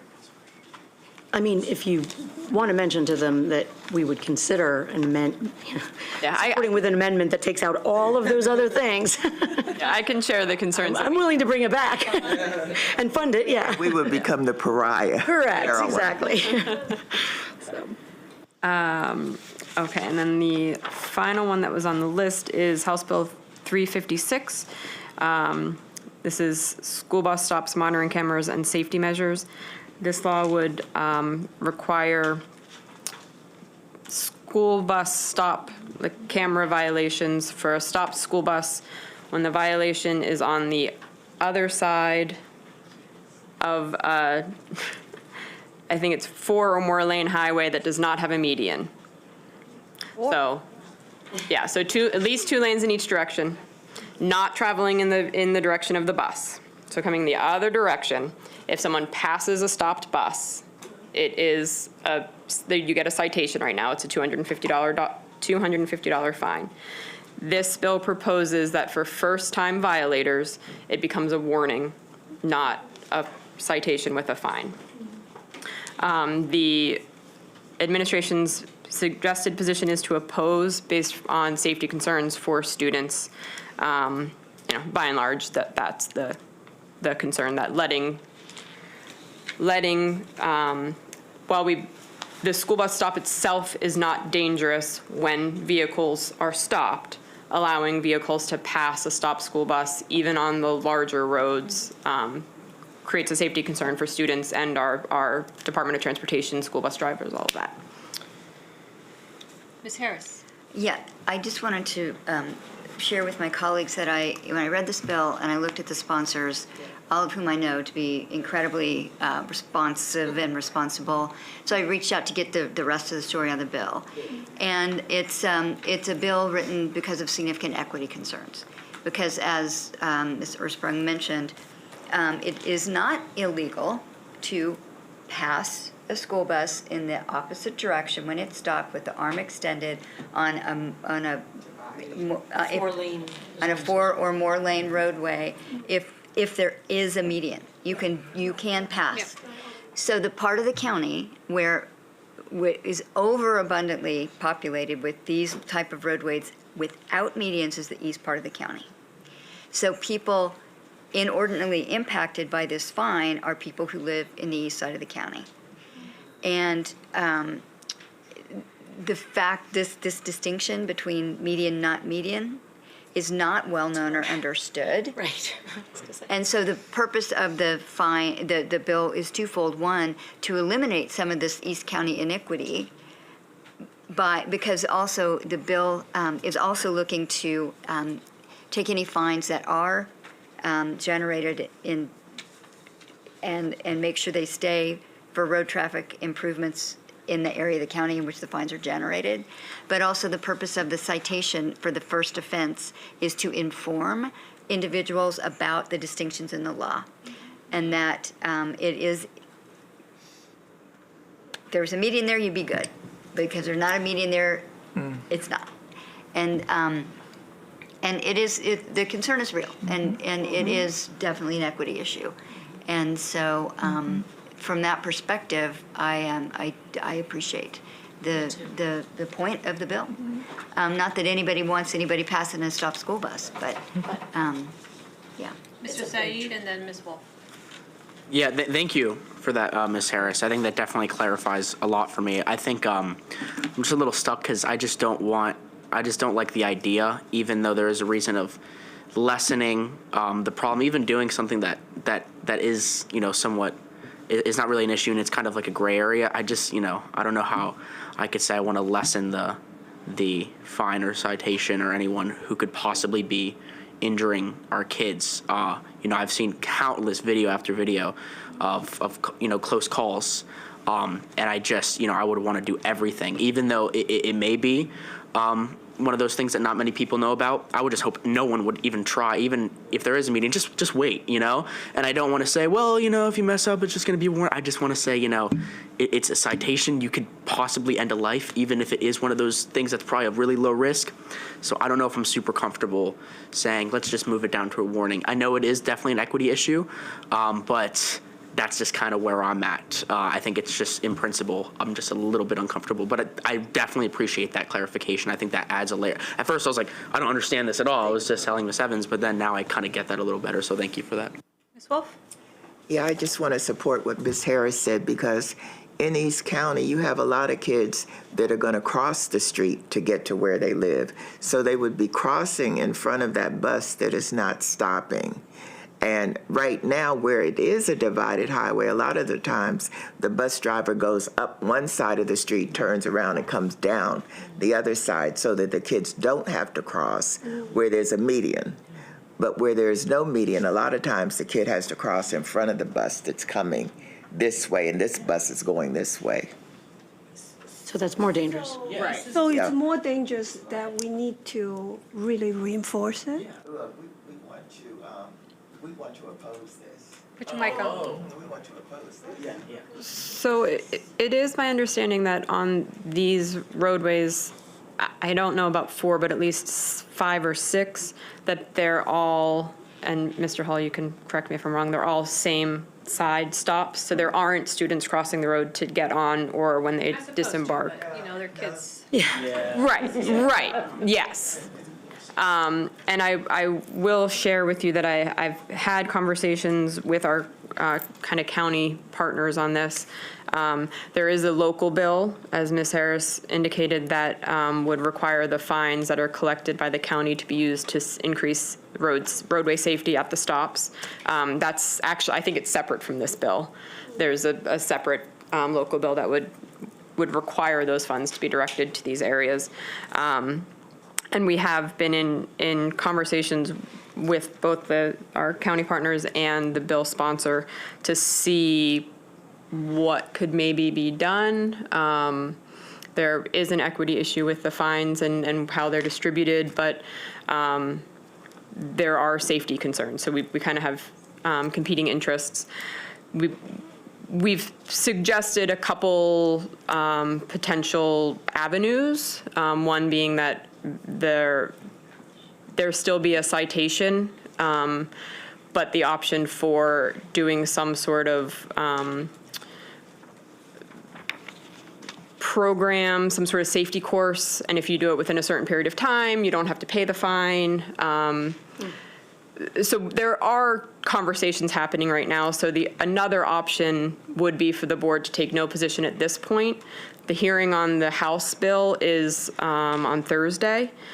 So we could wait, see how the hearing goes, see if any amendments come through, and then we would have an opportunity when it crosses over, if it crosses over to the Senate, to submit an official position at that point in time, although conversations could be ongoing with the bill sponsor to see, what can be done to make the bill more palatable. Mrs. Wojcicki? Well, I'm comfortable with doing that. You kind of touched on what I was going to ask, but when the first cameras first started getting on the school buses and the fines started and everyone was talking about that, one of the things that continuously came up was using any of the monies to support more education on, so people understand when they're supposed to stop and when they're not, because I do think there's still a lot of confusion out there. And I do like the idea of you get the fine, but if you take a course or what, that might help in terms of spreading knowledge to drivers as to when it's required to stop and when it's not. But I'm fine with postponing it if that's what my colleagues want to do. I am in support of postponing it. This is a local delegate, and let's see how the conversation goes before we weigh in. If it's Ms. Wolf, are you comfortable with that? To weigh in. Taking no position just for now. Next board meeting? Yeah, we could bring it back at the 22nd. The hearing, like I said, the House hearing will have happened by then, and it's another 2 weeks to see if there are any more conversations and amendments that might come through. I doubt the training is going to be free for the warning, so there's going to be a cost to the person anyway. So I'm all for safety for our students, so if the board wants to vote today, we can do that. If the board wants to postpone it till the next board meeting, we can do that as well. Mr. Said, do you want to postpone or vote? I'm okay with postponing. I'm fine with it. Evans? So just a few things. I did, when I saw Delegate Moon's name, I was kind of curious as to why there was opposition. But when I saw what the bill was, I'm very much in favor of if you run through the stop sign of a bus, you need to pay. And I live in the part of the county which, when you look at some of where our students live on free and reduced price meals, Aspen Hill, Wheaton, people cannot afford, but I tell you, I'm taking my daughter to school, people are running past that stop sign, and I want to go, what are you doing? So I don't actually really want to give people any leniency in passing a school bus, because that could be a life, right? So anyway, but I did appreciate Ms. Harris having spoken with Delegate Moon to get the feedback, right? But after hearing Ms. Wolf speak about what that looks like, it does seem like it's even more dangerous, right? So I don't know how you signal to people that children are on a bus, you should not be passing it, and stop, right? I don't know how you do that even more, but I'm okay if we take a vote today. Our delegates know there's no hard feelings, that we're here to do our work, and we've done it before. But just having the conversation and letting people know in advance where we stand as a board is very helpful. But you did the due diligence for us, so I appreciate that. But I will happily, when I see Delegate Moon, let him know my thoughts. Because this has come before us before. I don't know if it's been Delegate Moon, but they've been trying to decrease the amount that people have to pay, and I think we increased it, and that was to say, you know what, if you're going to pass a school bus, you're going to pay the fine. Right. Right. And two things to add for that. So obviously, I wasn't here when the bus monitoring cameras went into effect, but our county partners indicated that when they first went in, they did have a warning for the beginning, and then the fine was lower than it currently is, and they were still seeing violations, so they increased the fine. And at this point, with it being a $250 fine, the recidivism rate is very low, so once that ticket is going out and the fine is being assessed, people aren't passing buses, whereas when it was just an educational component, when the bus cameras first went on the buses, they were seeing that the violations were repeating. Yes, I don't remember for what's year, but I remember when somebody came up with the data, when we were talking about increasing it, it was like a crazy number. It was really ridiculous in terms of the number of tickets that were being issued for people passing a bus. I just think when you see a school bus, that just means stop without putting the stop sign out. So I said enough. That changes my mind, by the way. I would want to vote to oppose based on what you. Okay, I think we're ready to vote. Yeah, I'll vote, move to oppose. Second. All in favor to oppose, raise your hands. That's unanimous with those present. And, I think that the conversations with the county and the delegate, I've had 2 meetings with Delegate Moon and the county to discuss these. There's I think 3 bills that were all connected to the same topic, and they'll continue, and we'll see if there's a way to get to something that people can be happy with. But right now, the county partners also don't like the bill in its current form. So. Thank you. So those were the 5 bills that I brought in the memo. There were two that were reintroductions. The active shooter safety training bill, which last year you took a position of support with amendment, and then parent and guardian notice of required counseling, which would require a parent to engage in counseling sessions with their child in the event that the child has certain disciplinary violations at school. So that was opposed last year, and if the board is happy to keep those same positions, the bills are in the same posture as they came last year, then I would recommend continuing those positions this legislative session. So they're just. Discussion? No? Okay, so do you need a vote? Yeah. Motion? No, I just have, with the uptick in violent offenses that have been taking place in our schools over the last couple of years, I do think it's nice sometimes to look at other ways of supporting, making sure that our children are getting supports that the school can't necessarily provide, rather than just doing a suspension or whatever.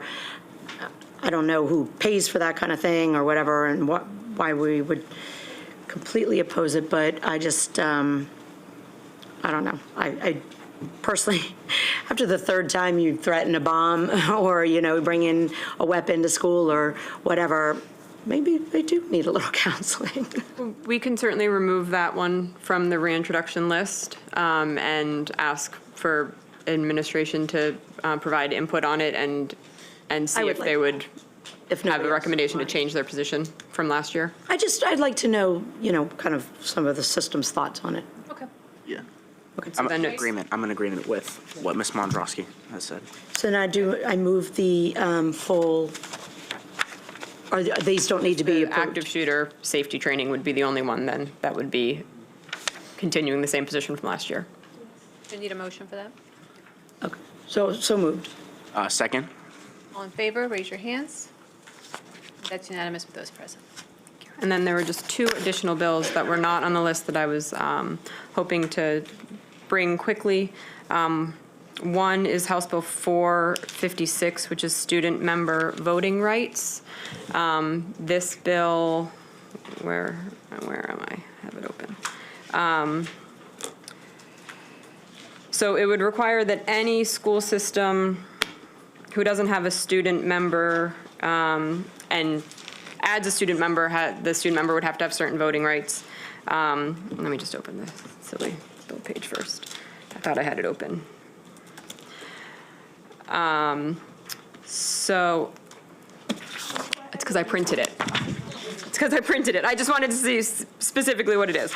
So it would require that any student board member newly installed after this bill goes into effect or who is currently a student member have the ability to vote on anything that comes before the board except for the dismissal or other disciplinary action involving personnel, hearings held under 6206, 6202, and appeals to the county board under 4205.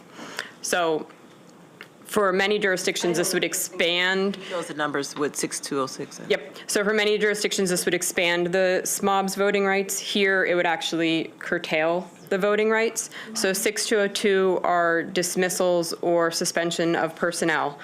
Right now in the law, that is the only item that our student member cannot vote on. The dismissal or other disciplinary action involving personnel is very broad, and it would encompass more than just 6202 appeals. 4205 appeals are all the other appeals you deal with, basically. The COSAs, the residency, everything else. So it would restrict our student members' voting rights the way that it's currently written. It does allow the board to take an affirmative vote to grant further rights than what the law states. However, having the voting rights in law is just stronger than having to every year vote and say, no, we want to expand the rights. So I think that given the fact that we have a student member with voting rights, the board likely supports the general idea of a student member having voting rights. So my suggestion would be to support with amendment, and the amendment to be to remove us from this law, so it would allow us to retain the current law, which would just prohibit our student member from voting on 6202 personnel matters. Ms. Harris. I think Sammy's got the floor here. Yeah, I think this is going to be a shock to everyone, but I support voting rights for students. Of course, never mind, it's not a shock to anyone. And I just want to also tell everyone that I called, I think it's Delegate Fair's office just a couple days ago to clarify about these amendments, and they are bringing the amendments forward tomorrow during the hearing, so that it was a mistake. Like, it was a genuine accident. They did not mean to limit anyone. So I think what they're going to do maybe is probably just take out, I think it's Anne Arundel County, Montgomery County, and Prince George's County from that. Baltimore County. And Baltimore City and Baltimore County, all of those from that, so it won't limit anyone's voting rights. And then I have a general question. So if we do agree that we support this, I am hopefully going to testify on this tomorrow. I've signed up and everything. Does that mean I can testify on behalf of the board if we've all unanimously supported it? Okay, great. Okay, thank you so much. Well, we can talk about that. Okay. So are we saying we're going to not decide on it until we see what the final version is?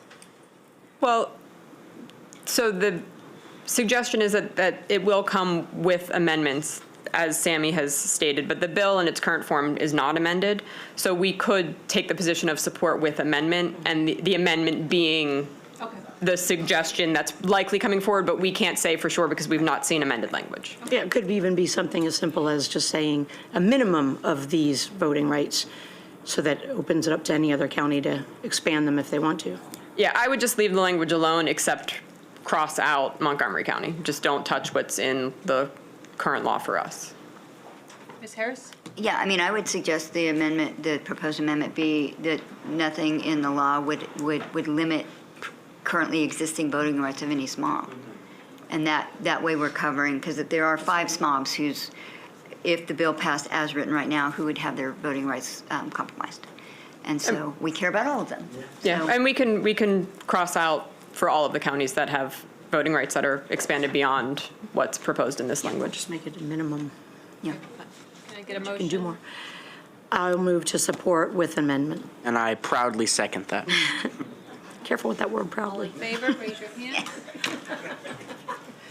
That's unanimous with those present. And then the bill number? House Bill 456. And then there was one final bill that Ms. Harris wanted to discuss. It's House Bill 603, Consumer Protection Online Products and Services Data of Children. It's being called the Maryland Kids Code, and I will let Yeah, I Ms. just want Harris. to put this on our collective radar. It's Delegate Solomon's bill coming back this year, and it's an online safety bill designed to protect young people from sort of predatory practices of big tech. Those predatory algorithms and things. And why I would like us to keep our eyes on it is that we are already a party to the Friends and Law Group's lawsuits suing big tech for these exact same reasons. And so it's not popping up, I think, right now on our list because it does not have a direct impact on schools. But it does have a direct impact on young people, which is the business of schools. So. What would it do? It puts requirements on any online provider that would or could be attracting marketing to children, and there are privacy constraints and disclosures that they have to make. And it really is just it's based on a bill that first was passed actually in the United Kingdom, and it was passed in California in 2022. Thank you. So yeah. Online safety stuff. Ms. Wolf? I have a comment. I'd like the board to consider giving Sammy the opportunity to speak on this tomorrow. You know, as long as you kind of get your remarks together and maybe run them by LC before you go, I think we should definitely approve him being the one to speak on the student rights before the legislature tomorrow.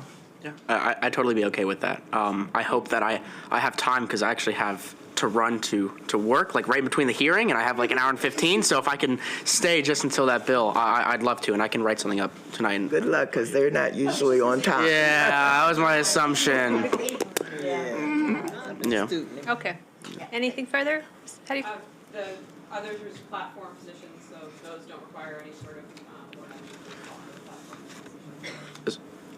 are we going to vote to include the bill you just mentioned? Because that's not. I think right now, let's just keep an eye on it. Okay, just to watch. Okay. All right, thank you so much. Thank you. Our next agenda item is consent items. Board members, do you have anything you would like to pull? Ms. Harris? Yes, I would like to pull items 9.9 and 9.10. Anyone else? Okay, can I get a motion to move the rest in block? So moved. Second. All in favor, raise your hands. That's unanimous with those present. Okay, if we could get 9.9. Yes, and just talk about both these together. So 9.9 is the request for a supplemental appropriation from the county council to help us with the the predicted fairly dramatic shortfall in our employee health benefits trust fund. And then 910 is the monthly financial report, which in very straightforward terms describes what that potential shortfall is going to be. So we did talk about this at the Fiscal Management Committee meeting a week ago, but just for the bigger, wider millions who are watching us now, just want people to know that we are, being very responsible in protecting our ability to pay our employees health benefits. And even though some of the measures that we're taking to ensure we can continue to pay those claims are being, we're hearing about them, sort of the spending freeze, for example, but it is so that we can continue to pay those claims, which is very, very important. So just give it to Mr. Riley. Thank you. And thanks for pulling these items because they hit on a couple of current finance topics that I'll go through quickly. Welcome, Dr. Felder. Good afternoon, President Silvestri, board members. So the first item 9.9, it's the recommended fiscal year supplemental appropriation for using Montgomery County fund balance for employee benefits plan. So what distinguishes this is we'll do supplemental appropriations during the year for grant funds, right? For the operating budget, we only do it every couple of years. I think the last time we did it was the Teacher Choice Pilot Program. Before that was curriculum way back like 6 or 7 years ago. So it's not an ordinary item. But I wanted to bring your attention to two points on this. So it's an appropriation from our fund balance. So we've talked about fund balance a lot, right? So just to distinguish and just to get some airtime for our annual comprehensive financial report, this is where you're going to find the audited fund balance. So it's on page 40, and it's our budget to actual. Down at the bottom there, you'll see 8.2 million. This is basically the amount that we have left over from last year that with the county's approval, we can use to cover some shortfalls. And one of these shortfalls that we've been talking about is in our employee benefit plan or our health insurance plan. So, so that's 9.9. Any questions on that? If not, I'll go to 9.10 and give a little more further discussion. So 9.10 on page 2, you used to see in this graph, it kind of shows, or this matrix here, shows how we got from where we were last year to now. So it goes through that. You'll see that 8.225 million on there. And then for this year, as our monthly financial monitoring process, we'll look and see what our projected revenue surplus is, as well as our expenditure balance. So this year, based on this report, which is through December 31st, we're saying we're going to have that $8.2 million. We're going to increase revenues by 6.6 million is what we're projecting, and we're going to have an increase in expenditure balance or a positive variance of 1.9 million, which leaves us 16.7 million. But I just mentioned that we're going to be taking 5 of that from the 8.2. So in essence, we're down to $11 million. So that's the first part of this memo. The second part is our status of our employee group insurance trust fund balance. So if you look through that, last month we were projecting a negative amount of $13.6 million. We've actually seen that these projections go worse. It's going another 11.4. So we're projecting a total deficit of $25 million. So if you kind of look at that, we're saying we're going to have $11 million left over from operating fund, and we're projecting a $25 million deficit in employee fund balance. So just to give, this is what triggered the employee expenditure restrictions that we're going through now. So to give you an update on that, that started January 16th.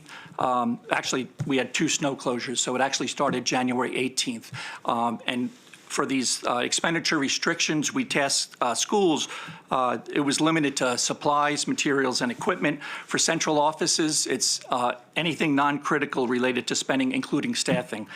So that's where we're at right now. Our goal is to close that gap of what we were just talking about before. That's the goal of what we expect to do between now and the end of the year. And we'll keep you posted via this financial report of where we are at, because this is the last report you'll see prior to the expenditure restriction. So from here on in, this is basically our baseline. You should see that bottom number growing. We're not going to be able to do another supplemental appropriation. The way we're going to get that money to the employee benefit fund is going to be, we'll have to do a categorical transfer at the end of the year, and we'll just tell the county that we're moving these savings into that fund to make that fund whole, to make sure that, as Ms. Harris mentioned, we have the ability to pay our benefits for our employees. So. Yeah, and just as we discussed at the Fiscal Management Committee meeting, kind of the reasons for the trust fund balance going in the direction it is threefold. Increased claims. People during the pandemic put off a lot of things. Now that's auto-correcting. The increased use of and cost of the glucopeptide drugs like Trulicity and Ozempic, and then inflation and health cost increase. I can't remember the figure you cited, Mr. Hall, but they've gone up. Inflation and healthcare costs has gone up dramatically, and that's affecting everybody. That's not just us. So, yeah, we're trying to be really proactive.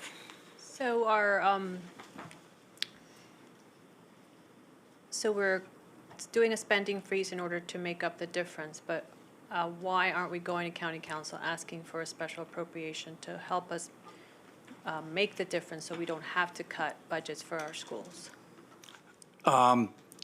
So we're looking this as a step prior to that. What you're talking about, Ms. Silvestri, is going to the county and ask for additional budgetary funding, which is we are legally able to do that. In my opinion, it's better to go this route rather than doing that, because we'd have to pay that back eventually anyway. There's ramifications to that, is what I fear. Also, it makes it look like we're not managing our finances effectively as well, too. So that is the last resort. Let's say we don't recoup the funds that we need to make that employee benefit fund whole. But in my opinion, it's better to try to do the savings ourselves rather than asking the county for additional fundings that's outside of our budget. Okay. Mr. Hall, did you want to add anything?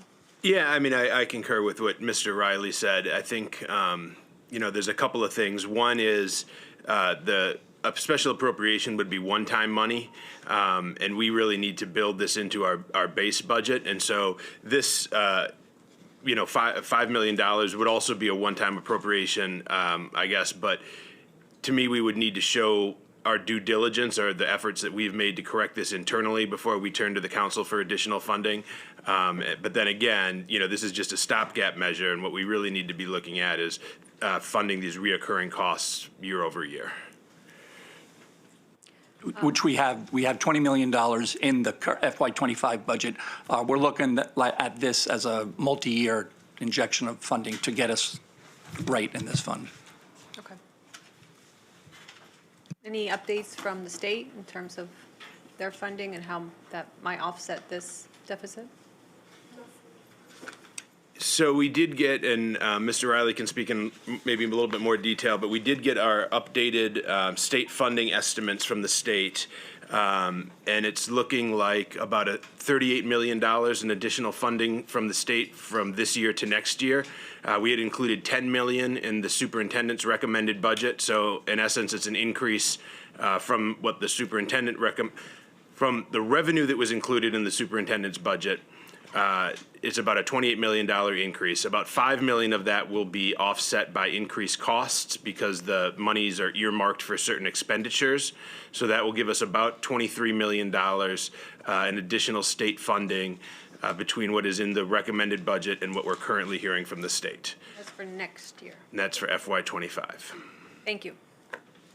All right, can we get a motion to move 9.9 and 9.10 in block? So moved. Second. All in favor, raise your hands. And that's unanimous.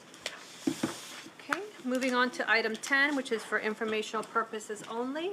Item 11, can I get a motion to move 11.1 and 11.2 in block? So moved. Second. All in favor, raise your hands. And that's unanimous with those present. We have a previous new business item. Ms. Yang presented a new business item on January 11th, 2024. Ms. Yang, do you have any comments or? No additional new comment, just to no new comment, just to reiterate that as a school system, the opportunity we provide are not only restricted to classroom restrictions, but also include meaningful experiential learning, particularly in the workplace. So this resolution is to ask the school system to look at ways to increase the listing on our MCPS internship portal for students, specifically engage with the businesses during the procurement process. So this is collaboration work came out from the school districts with the Office of Curriculum and the Office of Operation. So I hope to have all of your support.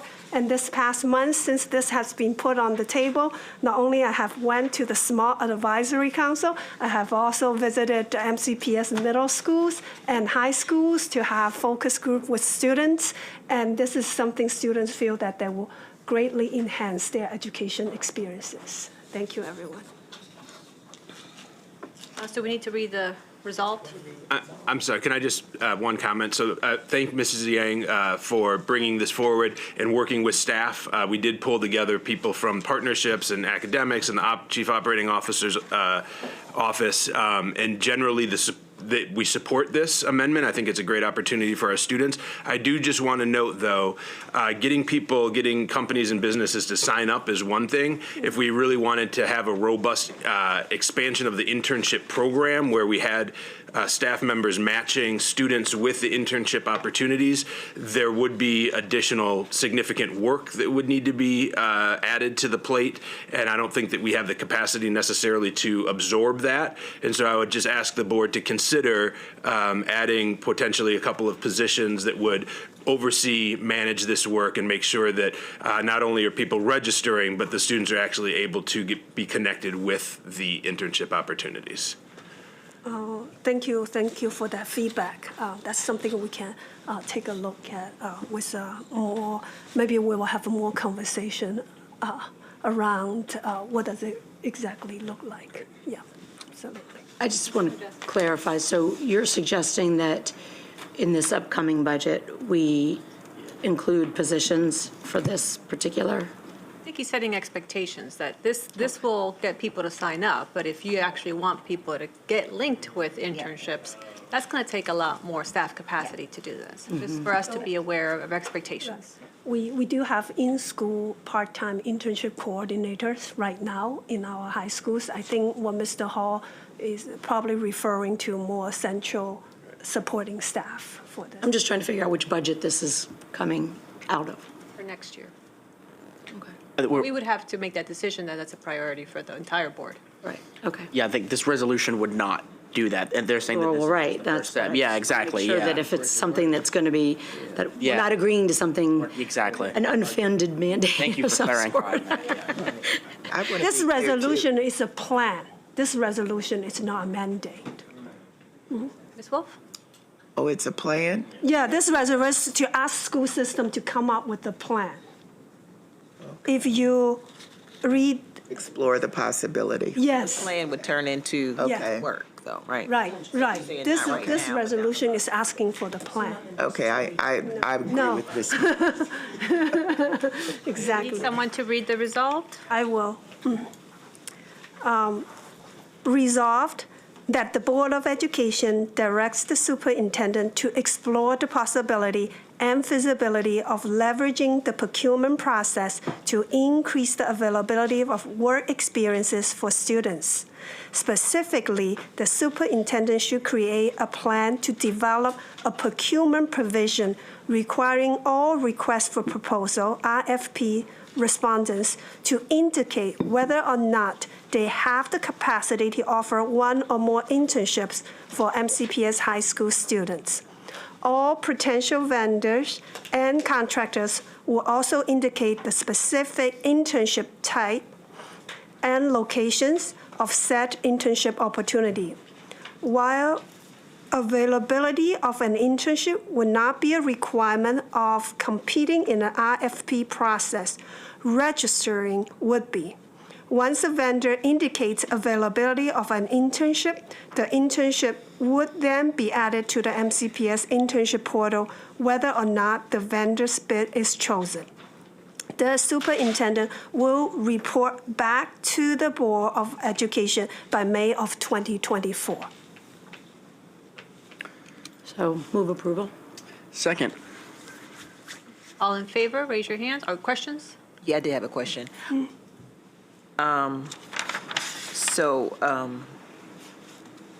In here it says that they have to register, right? But they have to register, right? So this is a plan. So whatever, no, I understand. I'm just trying to make this be clear on something. Mr. Hall talked about in the future, if we really want this to work in the right way, we'll need to allocate money for additional staff. Would they keep track of who registered but didn't actually support our students with the work? I just want to know that we can keep track of this to see if this is even worth the squeeze. Right? Yeah, so I just want to clarify again, I'm not saying that we oppose this at all. No, I know. It's just a matter of how it's going to be implemented. So it's more just an FYI for the board. The answer to your question directly is, yes, that is something that we would look at as we're developing out the plan and seeing what those needs would be. Okay. All right. We can vote. All right. Ms. Nadrescu made a motion, is that correct? Mr. Said made a second. All in favor, raise your hands. And that's unanimous with those present. All right. Any new business item, board members? Seeing none. Item number 12, for informational purposes only. And item 13, adjournment. Can I get a motion to adjourn? Move adjournment. Second. All in favor, raise your hands. Ms. Yang, would you like to adjourn? We're not even that late. That's unanimous with those present. We are now adjourned.